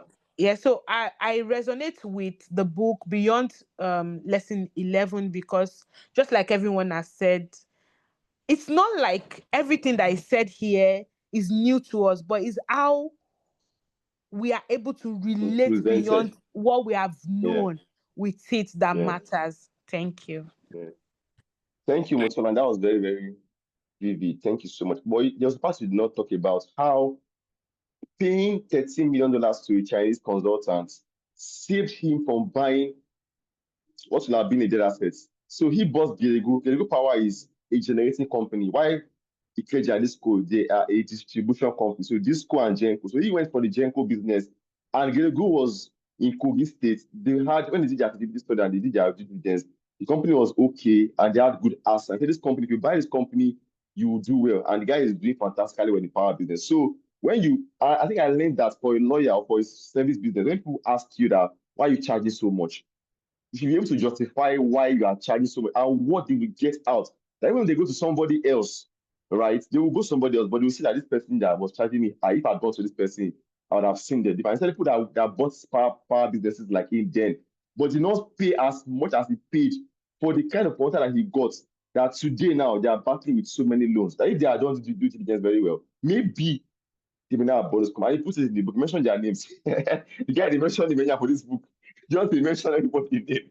So I need to add that there. So let's have let me see, Ayofe is still on the line. We have Aduare, we have Becky, and let me see who else is indicating interest. Can I go next? Becky, Ayofe.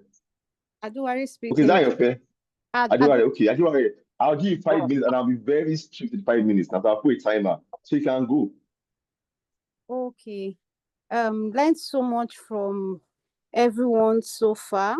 I'm reviewing chapter 6 of the book, and for me, that chapter was something that also made me reflect. I think one of the things is that these chapters also do like they cross over each other, lessons learned from each chapter. You can also see it play out across all the chapters. But this chapter basically talks about knowing your market. And it was very instructive because he said our parents advise us to be thrifty, to save, and to start earning income. And, it's interesting because I don't think my own parents were were financially literate. So it made me think about the fact that the kind of background, I think Busola that mentioned it, the kind of background you come from also affects you to a very large extent. And it made me wonder, okay, what legacy I'm also leaving in terms of lessons for my own children. His father was his first mentor, and his father taught him a lot of things about financial intelligence, literacy, about how to negotiate, how to understand the market, in fact, basically all the basics. He learned it from his father. And I know that for me, my parents were from a humble background. My mom is civil servant, a nurse, and all that. And for us, it was more about hard work. The lessons they put for, as in they laid out for us, was hard work. And so coming back from that hard work, we now have to learn that yes, it's good to be hardworking, but it can also be smart. Hard work is not everything as far as financial, financial literacy is concerned. You also need to understand issues, and that Rich Dad Poor Dad, all those kind of books will now expose you to how you can now step up beyond that average, thinking. And it's for us, if you are now in the stage where you now have children that you are raising, I think my advice would also be that begin to be intentional about the experiences that your children have. That's one of the major things that I had to reflect on. Okay, I didn't have that kind of exposure when I was growing up, but now that I'm older, I'm having that exposure to some large extent. What legacy am I leaving for my own children? Am I exposing them to the kind of schools they attend, to the kind of friends they keep, to the kind of places you take them to when you're even going for business transactions, when you're going, do they come in to you to see what's happening? Do you allow you to ask? Do you allow them to ask questions? Do you allow them to, flex their muscle? And all those kind of things. You begin to teach them about savings and investments, even when you are already saving, even at your own time. Then issues around piggy bank, even investing, even beyond piggy bank. Now you're telling them that, okay, you can save here, but later on, by the time you go into the stock market, this one would compound interest. There are sometimes that a child as young as 6-7 years old is already capable of understanding things like that.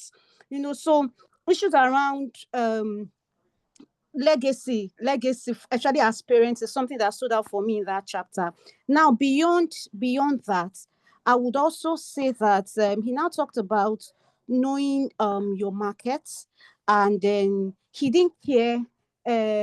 He didn't care about whether he was from a rich background or so, but for him, he was intentional about understanding every sector that he was going into, understanding the nitty-gritty. He talked about understanding the property the property markets, and how he started that from his dad, and then when he now also went into real estate, he now also had to liaise with his friends who were previously in the real estate to know what it's about before he now went into it. So he didn't just go all in because it was the oil magnate, it was the reigning thing as a day, but he first of all understood what the sector was saying before he now went into it.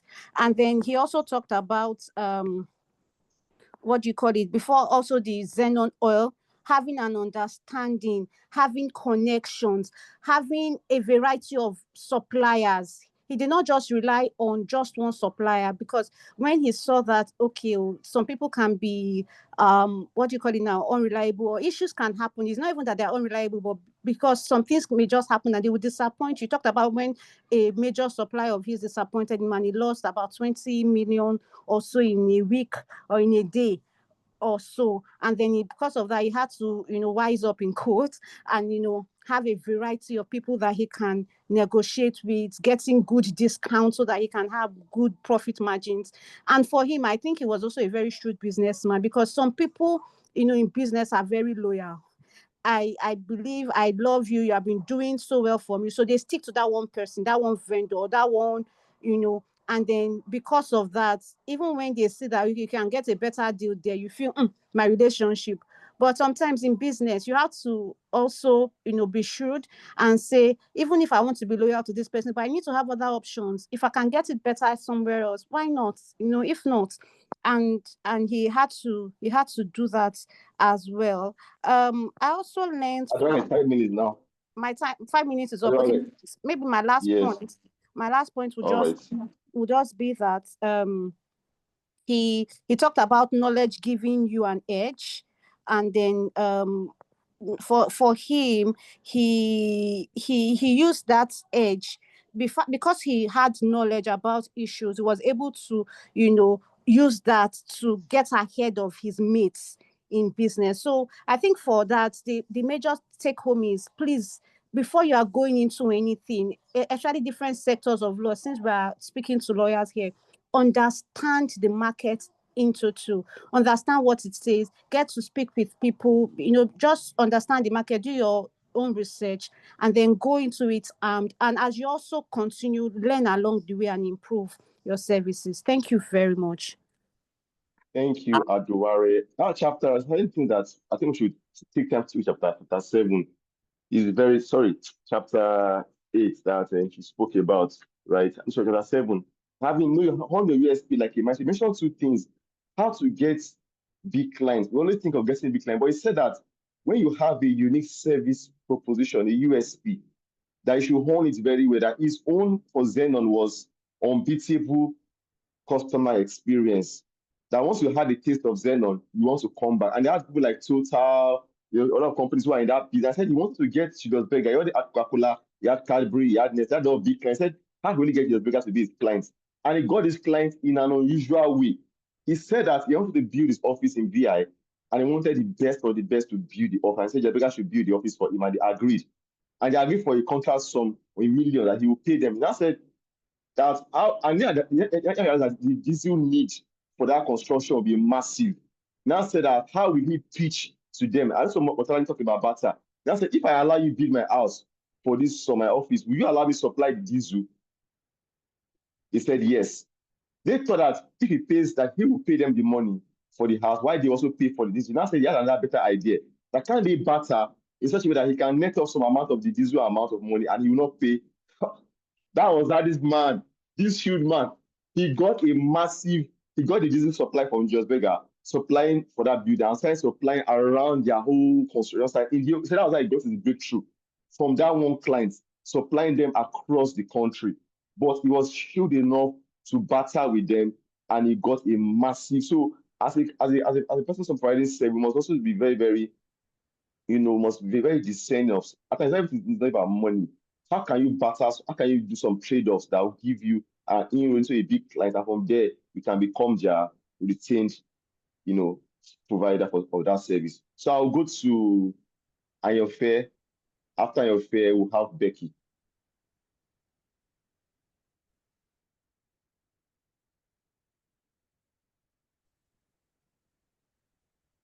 All right, good morning, everyone. All right, so I'll be reviewing lesson 15. It's titled Master the Art of Reinvention. Please, can everyone hear me? Okay. Yes, we can hear you clearly. Carry on. All right. Okay, so from the chapter, I learned that reinvention is the ability to adapt and start again. And usually, if you don't reinvent, you might end up leaving the spotlight. You might end up losing. So in the chapter, he told the story of how he reinvented himself and how Aliko Dangote reinvented himself as well. So he said he started from a printing business and he moved on to supporting his father's political campaign. Then he moved on to being an advisor to a governor, and now he is exploring different businesses. And while he was trying to reinvent himself, it was not just his business he reinvented. He also reinvented his look, and that helped me to see how important your appearance is, your physical appearance, because the clients get to see that first.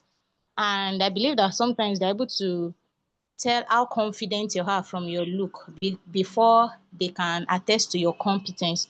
So they might not be able to get to that point of checking whether you are competent or not if they don't feel that you look confident enough to solve their problems. Then I found the story of Aliko Dangote very interesting, that he started from distributing cement and then he went on to owning factories, sugar factories, flour and cement factories, and then is into petroleum products at the moment. And all of this he was able to achieve within within the span of 40 years. And I actually subtracted my age from his at that time, and I knew that there's so much to be done. All right. Then he went ahead to talk about learning from mistakes, and I saw that it is very important to be able to learn from your mistakes. So he gave an example of two businesses he had, that was Zenon and Fort Oil. So for Zenon, he said that lack of proper structure in running the business actually made him to lose the business. And talking about structure, I was talking about people that have the capacity to manage the positions they are given, that is having the expertise, not just about the benefits they get from the position. So, and eventually learning from this mistake, he himself had to give up his position in the company to get someone else to other people that have the professional capacity to manage it. He also told the sister to give up her position so that I was going to get her another thing to do. Then talking about structure as well, he was also talking about record and keeping. Yes. When he was learning from his mistake, he ensured that they kept proper records.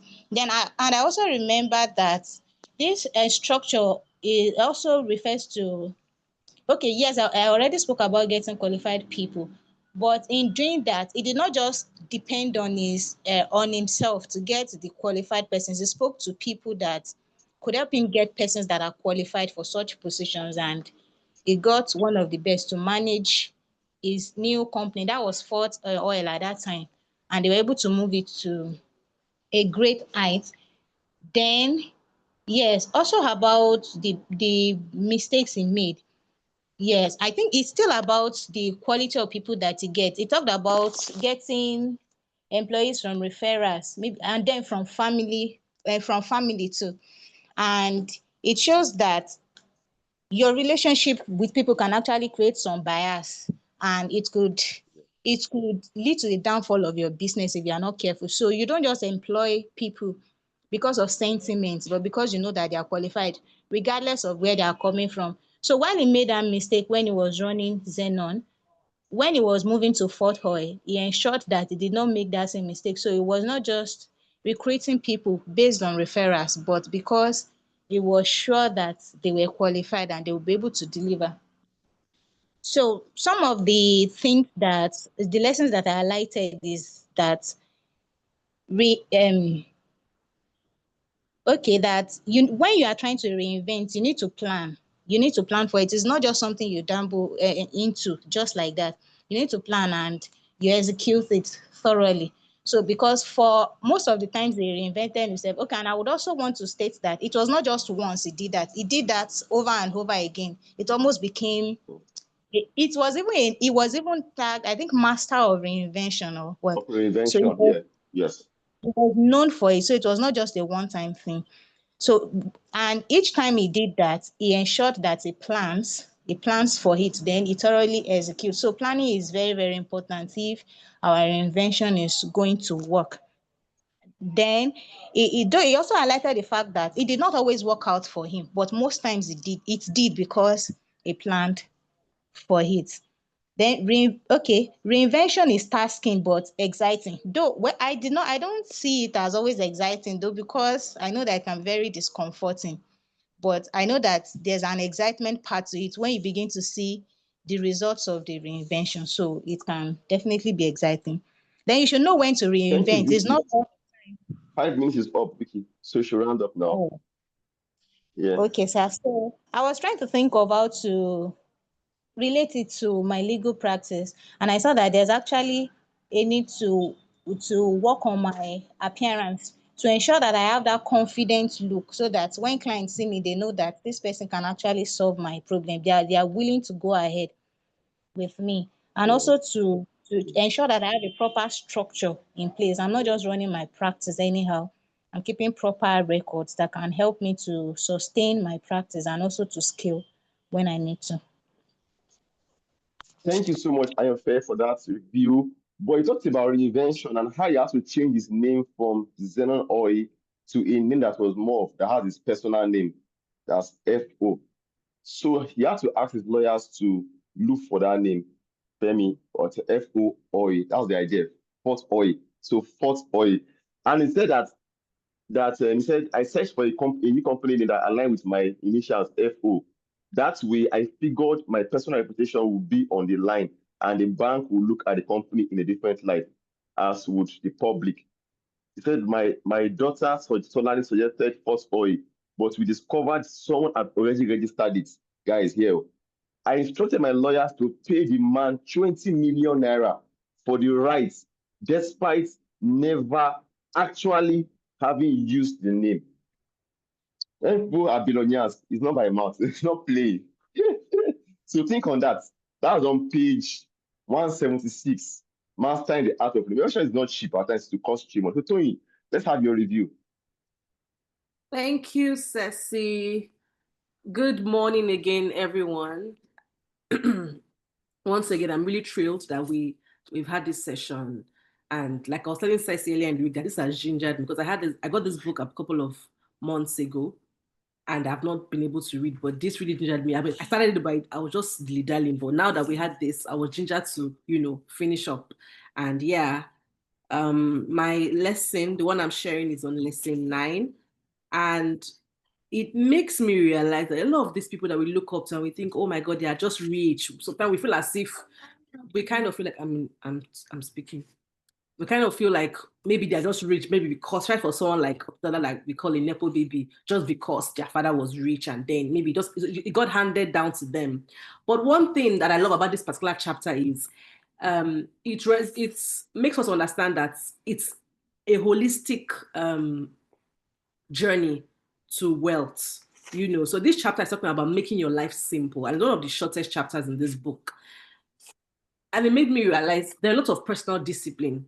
There are a lot of systems we need to create around ourselves, around our lives, to aid our success. And not just the success in terms of what we get, but I also believe in enjoying the success that we intend to get. A lot of people that are out there, they are even doing great, but they are so stressed, they're exhausted, and it caused me to reflect. So he shared 5 basic points on making your life simple. And the first thing he mentioned was minimalism. And for him, he made a decision when he was in his 20s, right? Yeah, he was in his 20s to start wearing white. And according to him, it was based on a dream he had of his grandfather, that told him in that dream and said, wear white. You're gonna be a very great man. Make sure you put on white and make sure you are, let me try. He said, you become great. He said, cleanse your mind and body and wear white attire every day. It will define who you will become, my grandson. Let everything sparkle and shine, but be neat and simple. And for him, he followed through with that instruction. And for him, it's white. For me, I can't be wearing white every day. I can't be wearing one color every day, but the context in which I interpreted that for myself was, you know what, and when he explained it, why he was starting to start wearing white, it was very simple for him. At that time, he didn't have the kind of money he had now. I mean, it was in his 20s, but he had just two. And he said he would wash one, make sure that one is neat, and he wears the other whites the next day with white attire. I tried to go native then. But for me, it's more like, he said it's simplified decision making when it comes to dressing.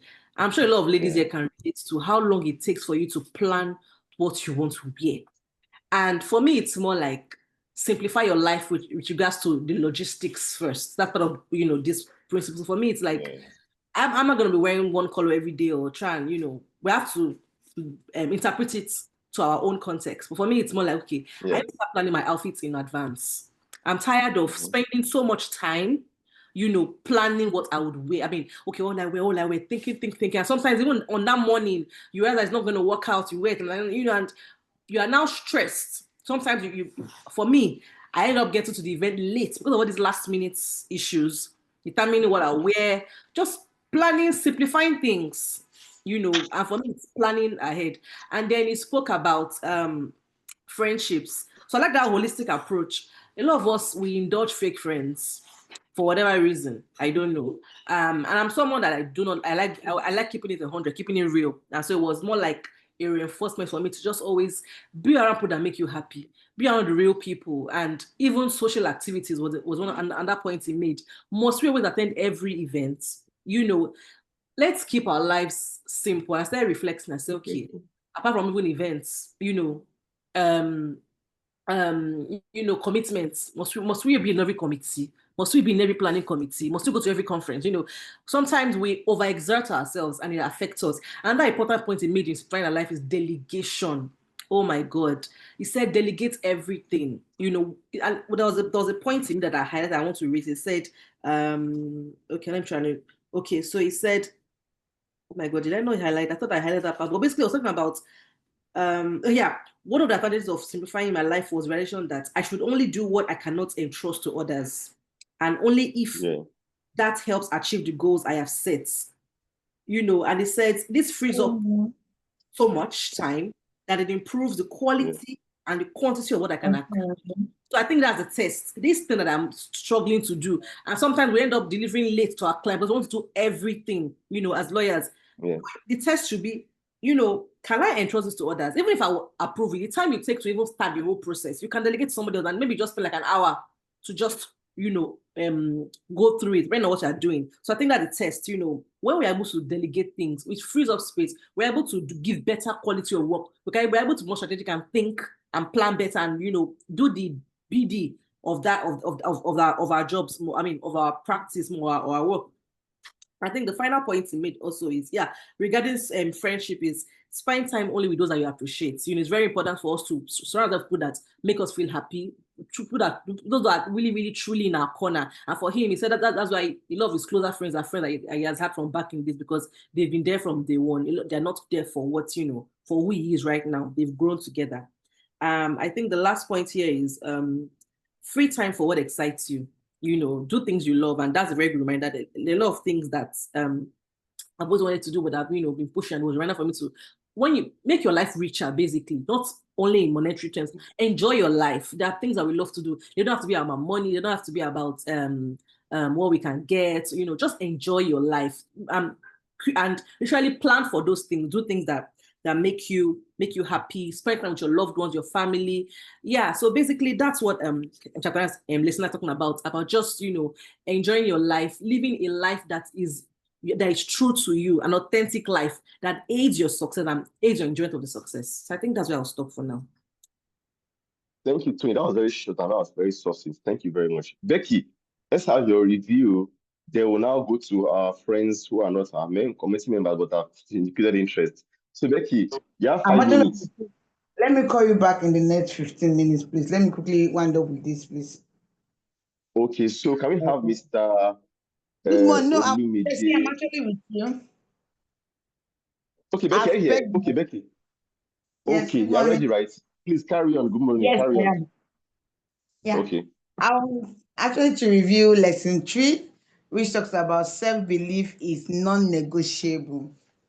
Actually, I want to thank Ceci for actually giving me the ginger to actually read this book. I can't remember when last I read a book that's actually not law related, but it's actually a very big eye opener.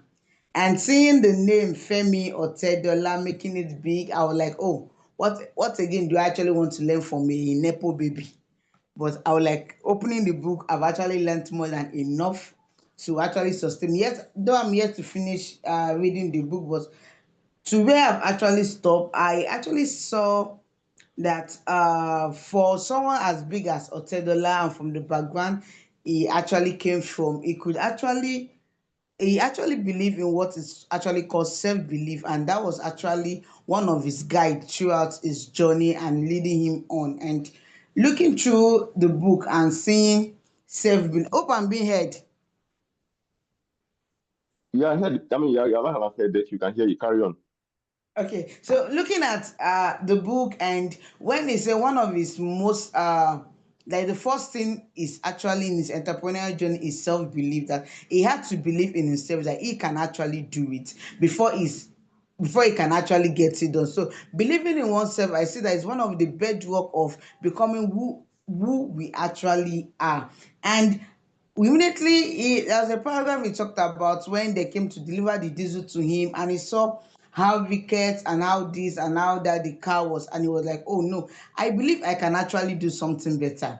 And with that, that was one of the things that actually plugged him into the oil making business that actually gave birth to Xenon Oil. And because he has a belief that definitely I can actually get this thing done, and setting his mind on it, like, okay, I want to get this done. And that was actually a force behind everything that he actually gets to do. And he went further to actually see that you don't have to see the full picture right away. So I just adding that to my personal life, I just see that we all actually have bigger dreams. We actually have big dreams that we actually want to achieve in life, but we actually don't want to actually start small, because we don't want to see we don't see ourselves making it from that smaller camp, because we all believe this um like this proverb always say, if wishes we are horses, beggars will actually also right. Well, if we are not seeing ourselves as starting small, like I could imagine him cutting nails, like the confidence he have in himself to just walk up to one of his father's to his father Victor and say, let me actually cut your nails. I'm very, very sure children of this generation, they cannot, from the ones that actually, let me use the Yoruba word, I want to man bear. Before you can see a child that will just walk up to maybe his father's or his mother's visitor to actually express yourself, the eye that an African parents will even look at you, we even quench that self-belief immediately with all alacrity. So in his own case, his parents actually, especially his father, actually gave him a bedrock and made him actually believe in himself, and his self-belief actually pushed him to where he is currently. And he started with trimming of nails. From there he started center force, and gradually he started building a bigger dream, because once he has actually done one, he see himself that, oh, since I've actually get this one, I can definitely get another particular one done. So his self-belief made him to just plunge himself into whatever thing he actually want to start, and then gradually start building on it. And you went further to talk about talent, that talent count. Now, like we normally say in litigation is actually a skills, you have to harness it. Nobody can teach you everything about law. There are some you have to teach yourself. So if you actually have the talent and without nurturing it, there is nothing you can actually get done. Yes, just like our normal law school, we all just went to law school for the theories, but upon coming out to the practice, we see that practical actually takes us more than what creates ways and creates our this thing. But in his own, it made us understand he has the talent. So that talent, once you actually have a talent that is not nurtured cannot get someone anywhere. Oh, I can do this, I can do this, but without taking a step and doing something on it, definitely that talent will just wait. Just like the same in the Bible, whereby I'm not really familiar with the verse whereby coins were actually given to them. Oh yeah, one was given 10 coin, the other one another coin, and it's only the one that was given 1 coin that had to work on that coin to actually mean that is, he had to put his talent into use. So even for Femi Otedola, he noticed that he has a talent and he had to put the talent into use, and it was actually by believing in himself. He also went for the identity killer when he was talking about the identity killer, and majority of things we're actually having in this in majority of our life is people that are actually willing to actually believe inferiority complex. Oh, can I actually, by the time we don't separate ourselves from people that have this kind of feeling that, oh, because of you with this, because you cannot do this, just destiny killers. He had to separate himself so that you'll be able to actually do more on himself. And him himself, having been self-confident, he was willing to actually risk more. He separated himself from people. I'm not sure he can actually do this. He separated himself from those people. So it's actually giving him a sense to actually believe in him, to actually do more by going all out for Zenem Oil, where you will leave in the morning, you will be in the wharf at 3 a.m., 2 a.m. When I read that part, I was like asking myself, by 7 o'clock, soon, I'll be like, are you serious? If one of and as at on Thursday, I saw his status that, oh, so that by next week I can be called a different. I was like, this is the GUM now. What is the GUM still doing online? He has a vision, that he has a goal he actually wants to achieve, because you know that carrying that over will actually add more to his workload after the whole wedding paparazzi. And I was like, oh, and by that time I just woke up from round 4 of my sleep. So it just pinched me that, oh, like the normally say, when men sleep, weed will actually grown among themselves. So if a billionaire, I be a millionaire as he was then, could actually be out there monitoring his vessels, monitoring this, monitoring that, I was like, oh, definitely, Becky, you can actually do better. Now, he also talked about entrepreneurship. Thank you, Becky. Your 5 minutes is up, Becky, so we have 1 minute to bring it together. Okay, sorry. Okay, looking at everything, you actually talked on how to build self-confidence and how to nurture your instincts. And what happens when you know your inner voice? Like, we all have inner voices. Yes, that there are some that will nudge you to the right direction, and he made us understand we should actually not neglect those, especially when he was to sell his shares. That if he had actually sold his Zenith Bank shares, and that when his instinct was actually asking him to, I guess it must have actually not been, Zenith would have actually not crashed, or would have actually not crashed totally, because he would have actually had some money to actually revive it as at that time. So it means focus on your instinct. Let your instinct actually nudge you. If even though everybody is saying go right, look at your inner spirit. If your inner spirit actually say go left, definitely you have to go, because I guess that's one of the major bedrock for his success. And sometimes you just have to be pragmatic, just have to be stiff, and your no is your no and your yes is actually your yes. Thank you very much. Thank you, Becky. Self-belief is non-negotiable. Okay, so we have Mr. Shone said he wants to contribute. I think you've had, so if you're in the committee and you've not contributed and you find interest earlier, you have read the book, just tell me in the chat box that you're interested. So we are going to wrap this up in the next maybe 15 minutes or 20 minutes, 9:30, we'll leave here. So Mr. Olumide Shone, you can speak, unmute your mic. I will give you 5 minutes to give us your review, the chapter you're reviewing, and your takeaways. Okay, thank you. Good morning, everyone. It's been a great time having me here. My name is Olumide Shone, and I'm a medical doctor. And then I would be looking at I don't have a particular chapter I'm reviewing, but what I would want to just make some contributions. In my field, we do journal reviews. And then when we do journal reviews, we actually tend to get lessons from the journals, and then we critique, and then we look at the knowledge gaps in maybe the journal, and then what could have been done better, or is it something that is reproducible in our society or in Nigeria? So what I would want to do, that's what I would do to this book. Okay, so one of the things I would want to actually mention is about actually choosing the path of cutting nails. And then it's something, even as at now, I don't know if any of our child would maybe you'd say, okay, Daddy, because I've read a book by Femi Otedola, and then he was cutting nails, and then I would want to start cutting nails for every visitor that comes around. I don't know if any one of us would actually allow that.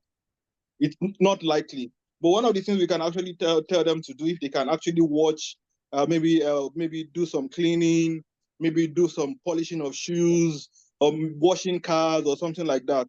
That one is more befitting. So that's somehow off for me, cutting nails. And then the part of him dropping out of school, it's how practicable is that? If you should look at maybe our teenager, 16-year-old, not focusing well in school, and then he says he wants to drop out, how practicable is that even as of today? Any one of us would actually, after spending about 400,000 naira per term, and then the child gets to SS3 and said he wants to drop out, and then not continuing with education. And then, okay, so one of the things he also said in one of the chapters is about finding a high yield business.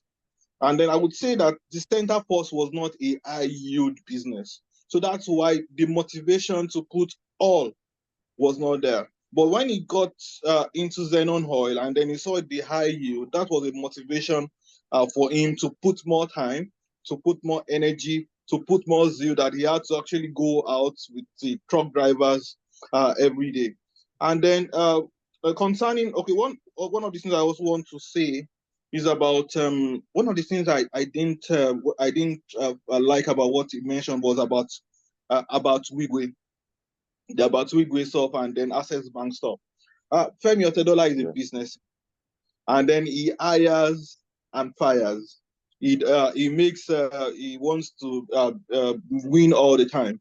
So when the issue of banks actually coming in, and then Abatwigi actually had to didn't succumb to, but Igwe is a businessman also like Femi Otedola. So why does Femi Otedola have to actually take it personal, wanting Abatwigi to give him soft landing or something? I had issues with that. I felt he shouldn't have mentioned that. He is a businessman. Abatwigi is a businessman. I felt he mentioning that in his book was not off it. And then since even Abatwigi is late, he shouldn't have mentioned that in his book. And then, okay, critiquing the book now about knowing your competitors. And then, okay, I do some small business, and then one of the things I actually learned in the last maybe 1 month was that I actually was selling one of my products at maybe about some 300,000 lesser than every other person. And then I have to call my friends. I can't actually call the other person who sells that same product directly. I said, please, help me call this person. Help me find out how much they sell their product, so I can actually bring my own about 50,000 or 100,000 difference between mine and theirs. So it is also good so that you find out, know your competitors, and then know the price, and then know how much. What more about this book is about how practicable is the things that we've learned there. How practicable is it to our day-to-day life? And then I've learned a lot of things. I've only read to chapter 88, and then learning from all what has been said here, it would actually ginger me more, or give me more zeal to complete it. Thank you. Thank you very much, Mr. Lumide. I like your perspective about critique. Fantastic perspective. I love it. Right? I love it. And because we should not all say the same positive things. I mean, and that's as a review. We are allowed to, have a divergent view or whatever. I mean, I love your perspective. But I think for me, as a young African and Nigerian, Africa has a problem. We don't tell our stories. And this for me, the way I like this book, that this book was raw. He mentioned names, and I don't think it was personal. He mentioned GT Bank, he mentioned FCMB, he mentioned Jim Ovia, he mentioned all the banks that were owing, that he was owing them about $150 billion, and how he restructured the loan, and he sold all, in fact, he didn't restructure, he sold all his assets and said he would hold on to AP shares. I mean, I think first or some shares in the bank. Then that was how he was let go of it, but he paid off the money. But he was saying that the way they are cutting him, that the way the banks are chasing him when he had money, when they are chasing him, collect loan and everything, that when things were very bad, that they had policemen everywhere and harassing him. Actually, he didn't go against, he didn't criticize them, but he just said that he was trying to tell you that, look, if you're a businessman, get to this level, this is one of the things you face as a business person, and it's up to you to deal. So he dealt with his own. Amcon came in, he dealt with Amcon, he said, look, I will pay my money, I won't call anybody, I won't call the president, I will pay my money, and he agreed with them, and he paid every damn debt. He cleared his house in Abuja and Lagos. So I think mentioning names is good, because don't mention names, people will not know how the realities play out in the real world. So, I made this, God help me, grace of God. Mention names. I read Jim Obia's book too, Africa Rise and Shine. Honestly, he mentioned some names, but he didn't mention names like this man did.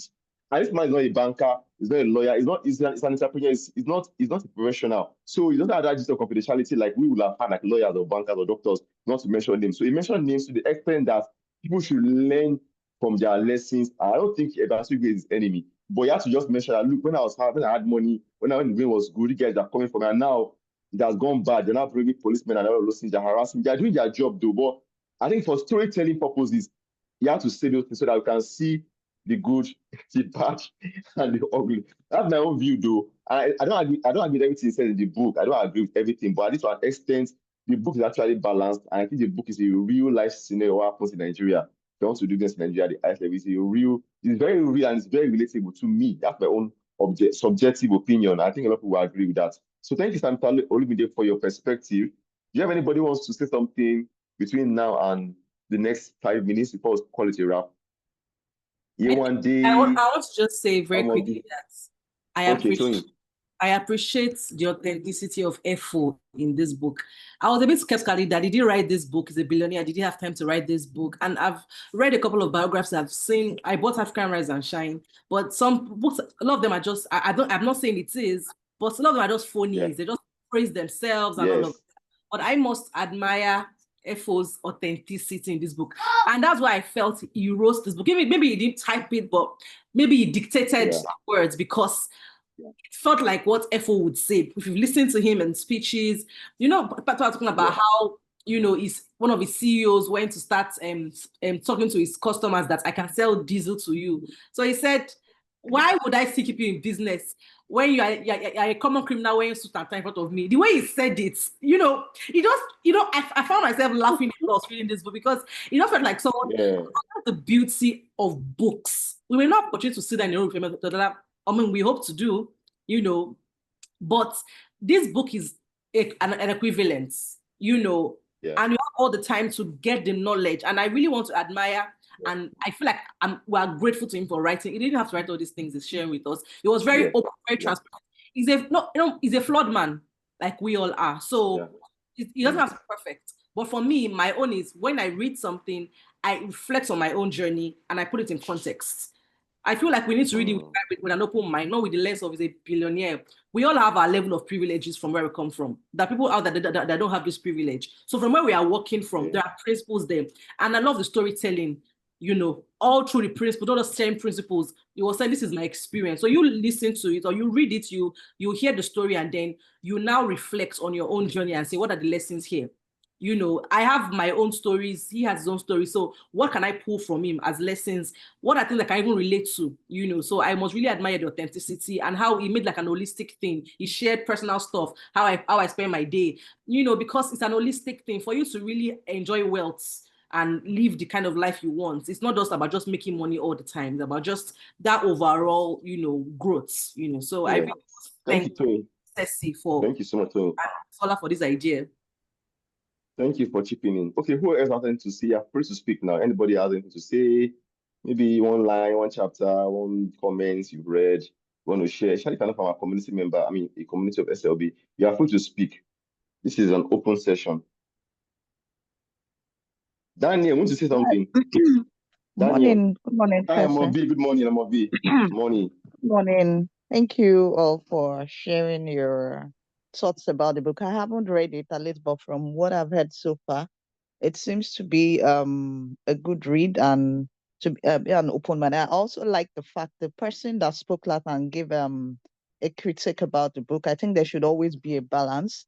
It's very important, and because of course, if you've been out there for a while, some of it, of course, you could have heard some of the old underhanded things that people that have acted privileges to the government. So it's not like, just like we said, it's not like it's perfect as well. When in the business community, people that also knew about the way he had, but that aside, I think Tony also said it. We may not have the privileges that he has, depending on where we are. There's no there are some privileges that we have in whatever standard or whatever we are in our life. We should just try to make best use of it, have an open mind, and see there are different resources out there, even in terms of network. Somebody can say, oh, his parents were this, so he could have access to those people, but there are people that have written. I know, for example, Niger Flying Doctor, I think she wrote something. I don't know if she has a book or she shared some resources that if you are not from a privileged background, this is what you can do to, those sort of information are out there. Ways that you can also, in whatever circumstances you find yourself in life, how you can work and get your way up there. But in everything we are doing, we would have to put in the work. And just like the mentors don't even have to be people up there. There are people within your age group. I got an opportunity recently for something with somebody within my age group, and she referred me for it. And you can, but just maintain relationship, be good, and that's it really. Thank you guys for sharing this. I'm not a Thank you, member of the Amobi, for committee, sharing. but I think I'm related by association with some of it. You're So our friend. thank you. Come and join our community. A I'll friend be in of your yours. case. I'll enter your DM. Come and join our community. Amobi. Okay, I'm Mm. joking. All right. Yeah, now see something now. All right. Our counselor, legal practitioner, marriage counselor. I can also see all right. I can see who else is here. Damilola Mumuni. Damilola is here. How fun. I see something now. Our IP guru. Please, anybody you can speak now. The mic is open. The floor is open for everybody to speak. Oh, thanks. We should have more review session. Like, yeah, we will. So this is the first one. So if you agree, maybe we can talk about the community. We can have it once in a quarter. I like the idea of reading as a community and sharing is very good. I love it. And I've read this is my third or fourth book this year in a row. So I'm actually on a row now. I need to stop anytime soon. So yes, we'll have another one maybe in January or something in the new year. We'll have another one. So that's noted. Anybody else? Gold, Joanne, Lade Pukpo. I can see Dan Abia. I can see Temi. Okay, Temi. Who else? Vincent. Yewande, speak now. Yewande BGD. Yeah, now. Have you read the book or any comment No, about I the haven't book? read the book, but I think I'll read the book. I think I'll read the book. Yeah, I think I'll read the book. I think I'll read the book. Somebody offered me in the community, somebody offered to gift me the book and said I should send the clerk to pick it up. So now I think I'll take him up on that offer. Definitely take him up on that offer. And then I'll give my feedback. Okay, that's fine. Who else has anything to say? Anybody else? I don't care. I know you didn't read the book, but Sorry, you can say something. one more thing. The non-community members that are on this link, they should join us. So they should join us. No, the floor is open to everybody. You can speak. You can speak, please. You can speak. They are hearing. Please join us. It's a wonderful community. I've been there for so long. Busola is the gem. Please join us. It's even another opportunity to network. You will network. This networking we've all been talking about. An opportunity to network. So please join us. Absolutely. Yeah, if you're a lawyer, practicing law, you can join us. We do a lot of community meetings like this, knowledge sharing, networking, hangouts, conferences, and all. So please join us. We're happy to have you here. And our focus is how to be profitable in the business of law practice. So we'll have this review again by God's grace in the new year. And please, guys, let us cooperate. Let's receive. It's not so hard. It's just so fun, you know. It's not a serious thing like maybe you have to read the whole book or you have to cram everything. No, just read the book. Give us the takeaways and, you know, share. And also, these things are what some clients will see about you and they like you the more. Trust me. It's not everything about law practice. Sometimes post about what you read online. Like I Farouk Abbas does that a lot. He reads books, he posts on LinkedIn, and he says people like that he posts about books. So please read those books and critique them, post them. Don't be scared of sharing your opinion. Even if it critique self is even better. Critique. Cause for all everywhere. You get diversify opinions and all. So that's the idea. Beyond reading law, I've tried to read one book every month, and I enjoyed reading Africa Rise. I've read Making It Better from Otedola. I'm also reading what's it called now? This one by the literary person, what's her name? The prose writer, Ngozi, what's her name again? The half of Yellow Sun. Half of Yellow Sun. What's her name again? Popular Nigerian. Chimamanda, yeah, I bought all our books. I bought 4 yesterday. I bought 2 at the conference. I'm reading literature. I'm going back to my secondary school time. Literature. Let's try and read books, you know, beyond law. You get a lot of experience. If I read information that told me about his lawyer, I'll say that before I end this meeting. That he had a lawyer, Chris Adeyemi. And Chris Adeyemi served him so well, served his father so well, served people so well that even when his dad was sick, Chris Adeyemi's dad was very sick. Femi Otedola flew back to Nigeria and said, "What do you need for me to keep this man alive?" And that was like, whatever money he had was there for the man, calling every day, how's your dad doing, spending money. And the man passed eventually, but he said the lawyer served him very well. And I appreciate that all his business deals, the man was there. So it was only that man that even told him to go and get a Chinese consultant to come and help him get a good product. His lawyer was there. So please, as consultants, beyond making money from our clients, let's be there for them. Let's serve them. Let us really serve them. Let's assist them to grow. How can I help you? What do you want me to do? Beyond even law, things that are within our capacity, or we can refer to them. And he said that he was happy that man was there. And he actually gave the man a bought seat. Yes. When he bought Gidego, and when he made for Zen Oil before First Oil, he offered me a bought seat. Yes, he offered me a board seat, and that was how the man made a lot of money from being a board member. So please, let's serve our clients and let us be open, have an eye for opportunities, you know, and just be open-minded and believe that beyond the sky. Sorry. That lawyer is not a well-known lawyer. We need to find him. He's not well-known. Exactly. We need to find him. We need to find, him and, have a session with somebody like that. Please, I think that we need to do that. So let's all think of how we can get him. I mean, I would do my own research. Let's see how we can get him, because we need those kind of people. They are like positive lights. There are people who are doing big things, but not really known like that. So it's not everybody that's, so we really need to know, especially for our industry.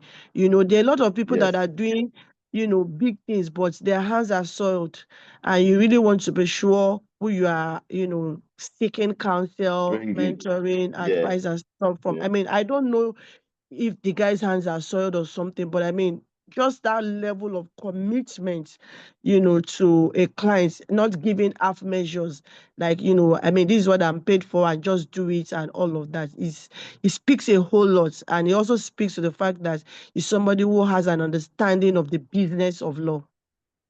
Yeah. We'll find the man. We'll bring him, if possible, to our community to talk to us, or find a way to interview him, or something. I can put the story out there. I agree. African stories should be told by Africans while we are alive, not when we are dead. If you can tell our stories like that, I believe that our ones coming behind us will not make some mistake. How can we be having firms and 100 years since practice, nobody has made anything big because of these stories are not true. So let's tell our stories, let's read these stories, and let's learn from them. And most important, let's put them to practice. And I'm very, very sure that we are going to make very, very good success of our law practice. Thank you, everyone, for joining us. See you guys again. And give us a review. Please review this session. Please review. Go to LinkedIn, Instagram, WhatsApp. Talk about the review. Share it. And of course, in the new year, we'll have another session like this. Well, the book, I don't know about the book, but we'll find it very interesting again. And we'll definitely read this together. Thank you, everyone, for joining us. Have a very, very amazing weekend.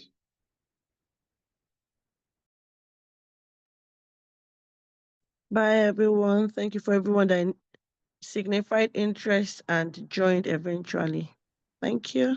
Bye, everyone. Thank you very much.